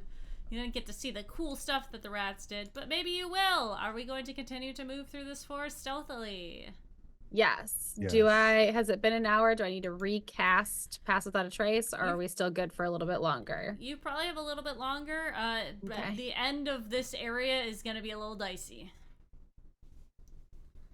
And you're not quite sure how far through this forest you got to get to and what's on the other side. Well, just let me know. Like, if we do like however many, just let me know when it's up and I need to recast it so I can just calculate that into we'll my do 2 spells. more stealth checks until we need to Okay. re-up it.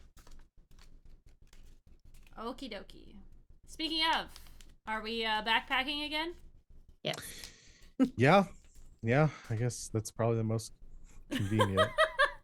Not I for love it. 1973. He finds it embarrassing. Well, work on So your stealth, when he buddy. levels up, does he become 1974? Yeah. Absolutely. All right, can I get stealth checks from everyone, please? 22. Okay.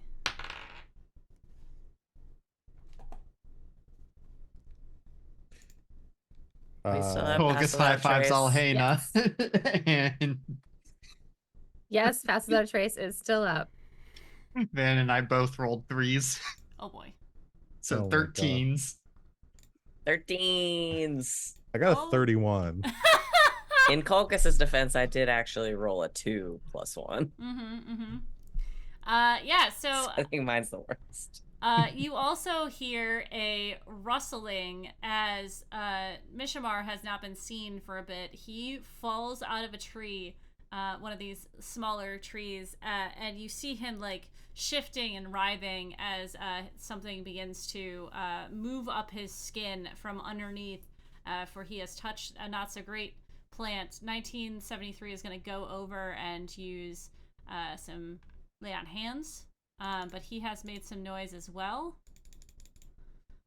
Take a second and just wonder if that's normal for him, because again, I know nothing about Meshamar. So. That's fair. No, We don't know anything about this man. It seems that it hurt him, though he very like stoically didn't really say anything when it happened. He was just kind of gritting his beak as it happened.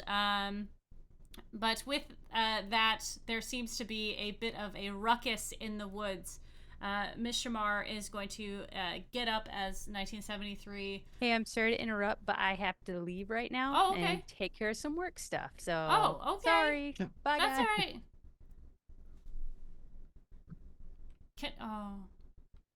Now everything's different.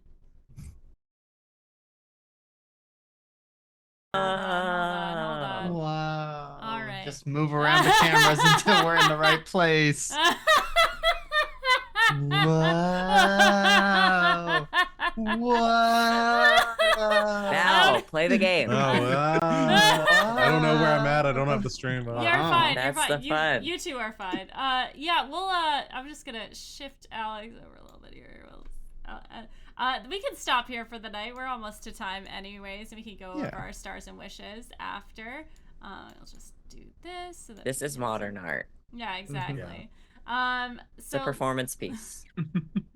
So let's end there for the night.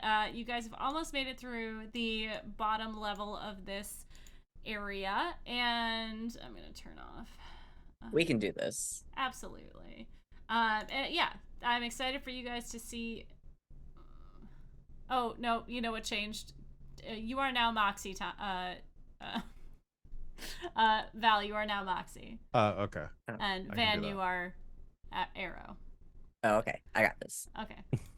Wow. Well done. Well done. Fuck you, dragon.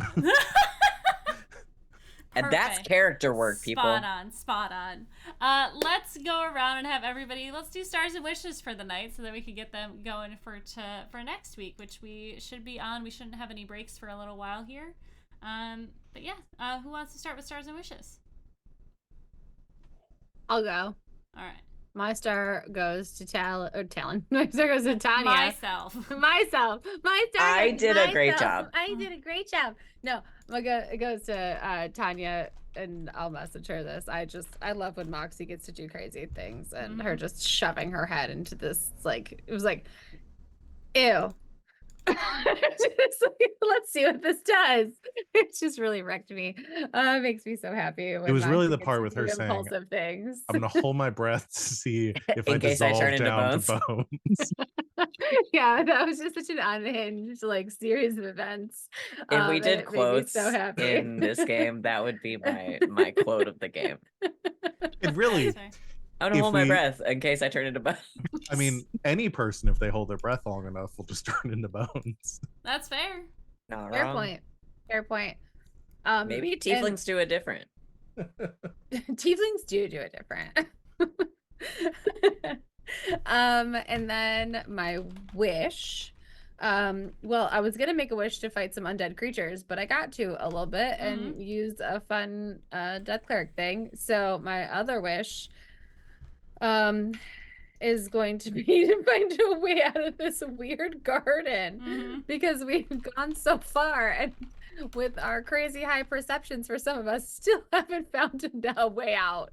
So we either live here now and we're gonna have to build a house. Maybe we just live here now. Garden. Look. Or I hope we find a door or Mhm. something. Well- Preferably one that's not locked. Mhm. So between the two druids and myself with plant growth, we can just out decay whatever bullshit Talona's realm does, and we just Yeah. keep plant growing and make ourselves a I little mean, lovely yeah, we little can start a war garden. with just Not this wrong. one god. Look, I was honestly expecting you guys to like, oh, let's just pick. We could get some stuff from here, guys. I mean, like, if we're stealthy enough about it, let's just get some stuff. So, I mean, I took a cutting of the one from Ravnica, and that is in my bag now.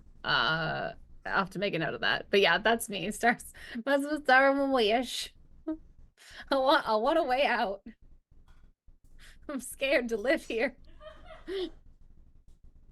I'll happily go next. My star is going to be for some clutch, practical casting from Talon. Had some really good spells prepared that helped us, and I know a lot of us are trying to be super conservative with our spells, but I think the Pass Without Trace and the Silence and Look, I don't need my spells. I can say fuck it with spells. I can do other things. Y'all save your spell slots. Let me waste mine.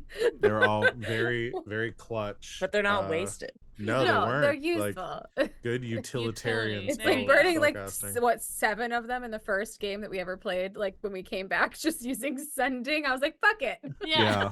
I don't need these. Yeah. Not for combat. And my wish is to get revenge against the lady that tried to kill my mom. Cooliosis. I'm just gonna put yours as revenge. Revenge. And tried to kill me, but That's true. She was did- purposely did trying to fight kill my you, mom. actually. She was Yeah. gonna stomp you. Yeah, she's gonna be pissed at you. Specifically. Now stomp you, Stompy. We need like Chompy's brother, Stompy. Stompy. and Stompy. Yes. And Thwompy. And Thwompy. These are all different types of dinosaurs that wish to be dragons. It's a line. It's a bloodline. I mean, Thwompy, I imagine, would be a Stegosaurus with the tail. Uh-huh. Tail. Stompy is probably Chompy- like a Brachiosaurus. Yeah, I was gonna go with Yeah, like yeah. Chompy had a son. And his son. Stompy, Thwompy. Trompy. Yeah. Tromping around. Ooh, what about Wompy? Wompy. What's the one with like that has that skull that like they Oh, run into the- things? Hera- Cubone. Yeah, Cuba. Cube. Friar Tuck! bad- Sorry. Wompy could be either Thwompy or Wompy could be like an Ankylosaurus. Mm-hmm. Yeah. Anyways, That might be stars and one. wishes. The stars Uh, are just naming dinosaurs. yeah. My star goes to everyone for naming a bunch of dinosaurs. Yeah. I do have my star and wish. My star is gonna go to to the door squad. It's really for everyone. Yeah. And just like how careful we suddenly got when there was a door in front of us. But I do love the idea of like Alhana coming back and being like, big door, it's locked, and Kulkus and Arrow just like looking at each other and then like, all right. Mhm. And just love sort of that. holding their breaths and running in. That's very fun to me, and I loved it. My wish is, I will say this, and I'm probably bringing hell down upon my own head, but it's been a bit since Alhana was really in a scrap. Alhana's been in fights, Alhana's been in combat, and always sort of flies under the radar somehow. So I would like her to have to really punch it up a little bit.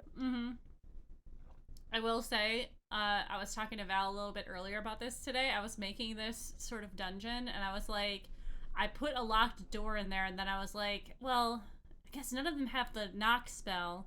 None of them have thieves' tools. How else could I figure out for them to get through this door? And then I'm like, I don't need to figure it out. They can figure it out. And I was like, this is like the one thing where I'm like, they're not prepared for the door. Like, this is the one thing. That's it. The final level is just you guys have to get through a bunch of doors. Mm-hmm. I think we could do it. I bet. I mean, It I would be do enjoy difficult. how doors have, at a meta level, become like the Mhm. most challenging obstacle Mhm. in all of D&D. This Yeah. again, this happens a lot in the D&D game I Uh-huh. run. Yeah. You put a door in front of them, No and one. there's just some sort of existential panic. It's Mhm. also the best way to stall for time as Yeah, a DM. yeah. Is like, Oh god, okay, there's a I need door. a It's few locked. minutes. Yeah, what do you do? Lock door, go. Uh-huh. You I guys don't know what's figure on the this other out. side of it yet, but I'm gonna figure that out while you figure this out. Just put another door. Perk says final level Monsters Inc. confirmed.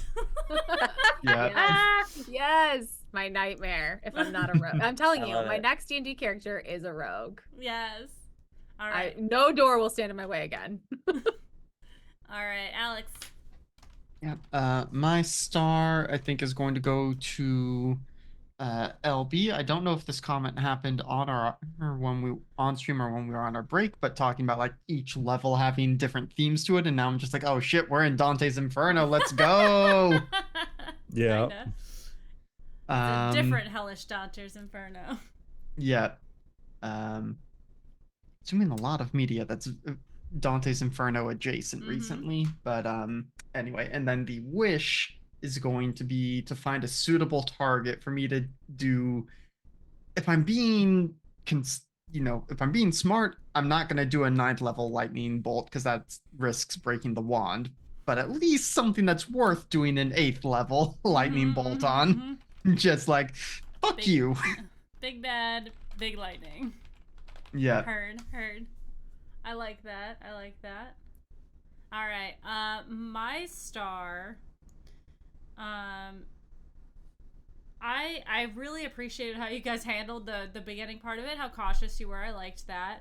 And I think it goes to Alhena for trying to command the rat as if it were a dog, because it might work. You don't know. I liked that little bit of roleplay action there.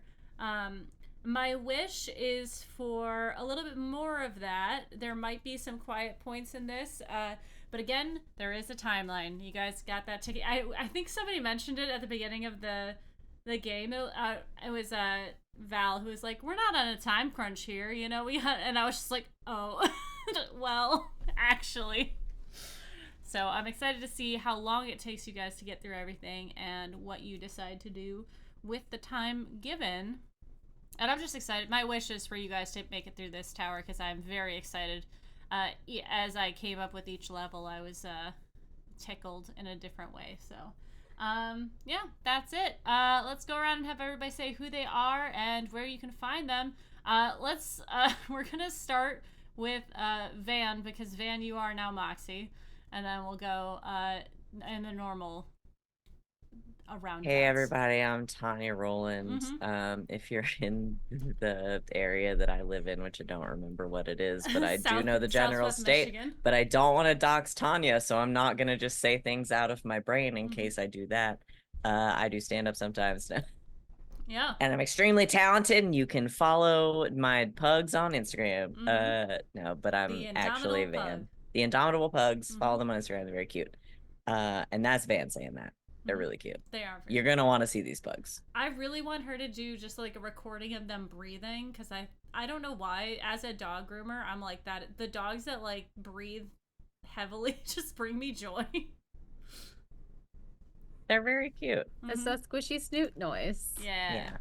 Anyway, do go find Tanya if you're Mhm. in her area, because she's fucking hilarious, and the pugs are very cute. But me, I'm Van but Wilder. You can find me on the internet. I'm here on Sundays. I'm over on twitch.tv/game nights on Saturdays, Mondays, Tuesdays, and every other Wednesday, playing and also running some games coming out. I guess that's me next then. Yeah. Like I said at the top, I'm Val. You can find me at the Kraken's Crown. Mostly over on GGK. Running a game tomorrow called Red Jenny. We're playing the Dragon Age TTRPG. And join us for that at 8 o'clock if you like Dragon Age, which we're about to get some hot SEO for with the new game coming out. So that Even if you don't is- like Dragon Age, you'll like this. Mhm. Yeah. But yeah, that's me. Rachel, that's Looks like I'm next. I had to look. Stay there. Hi, I'm Rachel. Rachel Elizabeth. Or Rachel Elizabeth with the Z in the middle 7S. I'm here on Sundays. I'm on GGK on Tuesdays, playing some more high-level D&D fun action. And that is where I will be playing a rogue next time whenever we start over. Because again, no door will ever stand in my way in at least one game. Oh yeah, and- we're starting a whole ass new adventure this week. I should have said that. Oh yeah, we are starting a whole ass new You adventure guys this got week, exams, then we're starting with some our new high shit. level fun stuff. But whenever we start a new game, I will be playing a rogue. I've decided. No one will stop me. And I'm there every other Wednesday playing Scum and Villainy, and that's it. And hello, I'm back over here now that I'm done doing camera shenanigans. I am Alex, OMG at some guy on the internet's currently here on Sundays. But yeah, that's it for me. And I'm LB Hackemup. I've been your dungeon mistress for this evening. The next time this channel is going to be live is on Thursday night. They're back for Themeless Thursdays, I think, this week. And I think we're back for Fridays. Ren has a weird schedule coming up, so we'll see. If not, I'll be here by myself or with friends playing some fun games that I enjoy. And then we'll be back here next Sunday for our Playthings of the Gods. The next time you will see me personally is on Indoor Adventures tomorrow night, where I play Tristanus, who is a Wilden Seeker, which, if that sounds weird to you, it's because we're in 4th edition, baby. We're coming up on my arc soon, so we get to go to this circus that I lived in for a little bit. It's going to be super fun. But yeah, that's it for us tonight. If you followed us and liked us, we appreciate you. If you've been hanging out in chat, we always appreciate that, and we love to see you guys. If you have not entered into the contest, we are going to, for our 600 followers, we'll be announcing the winner the next time Ren and I are together, either this upcoming Friday or the Friday after, but we'll give you warning for that. And the winner will get a Steam gift card and maybe some other fun stuff, depending. Well, not depending. They will get some other fun stuff, but we'll let you know when it happens. So we will see you guys next time. And I guess I'm LB Hackemup. Hack recklessly. Bye.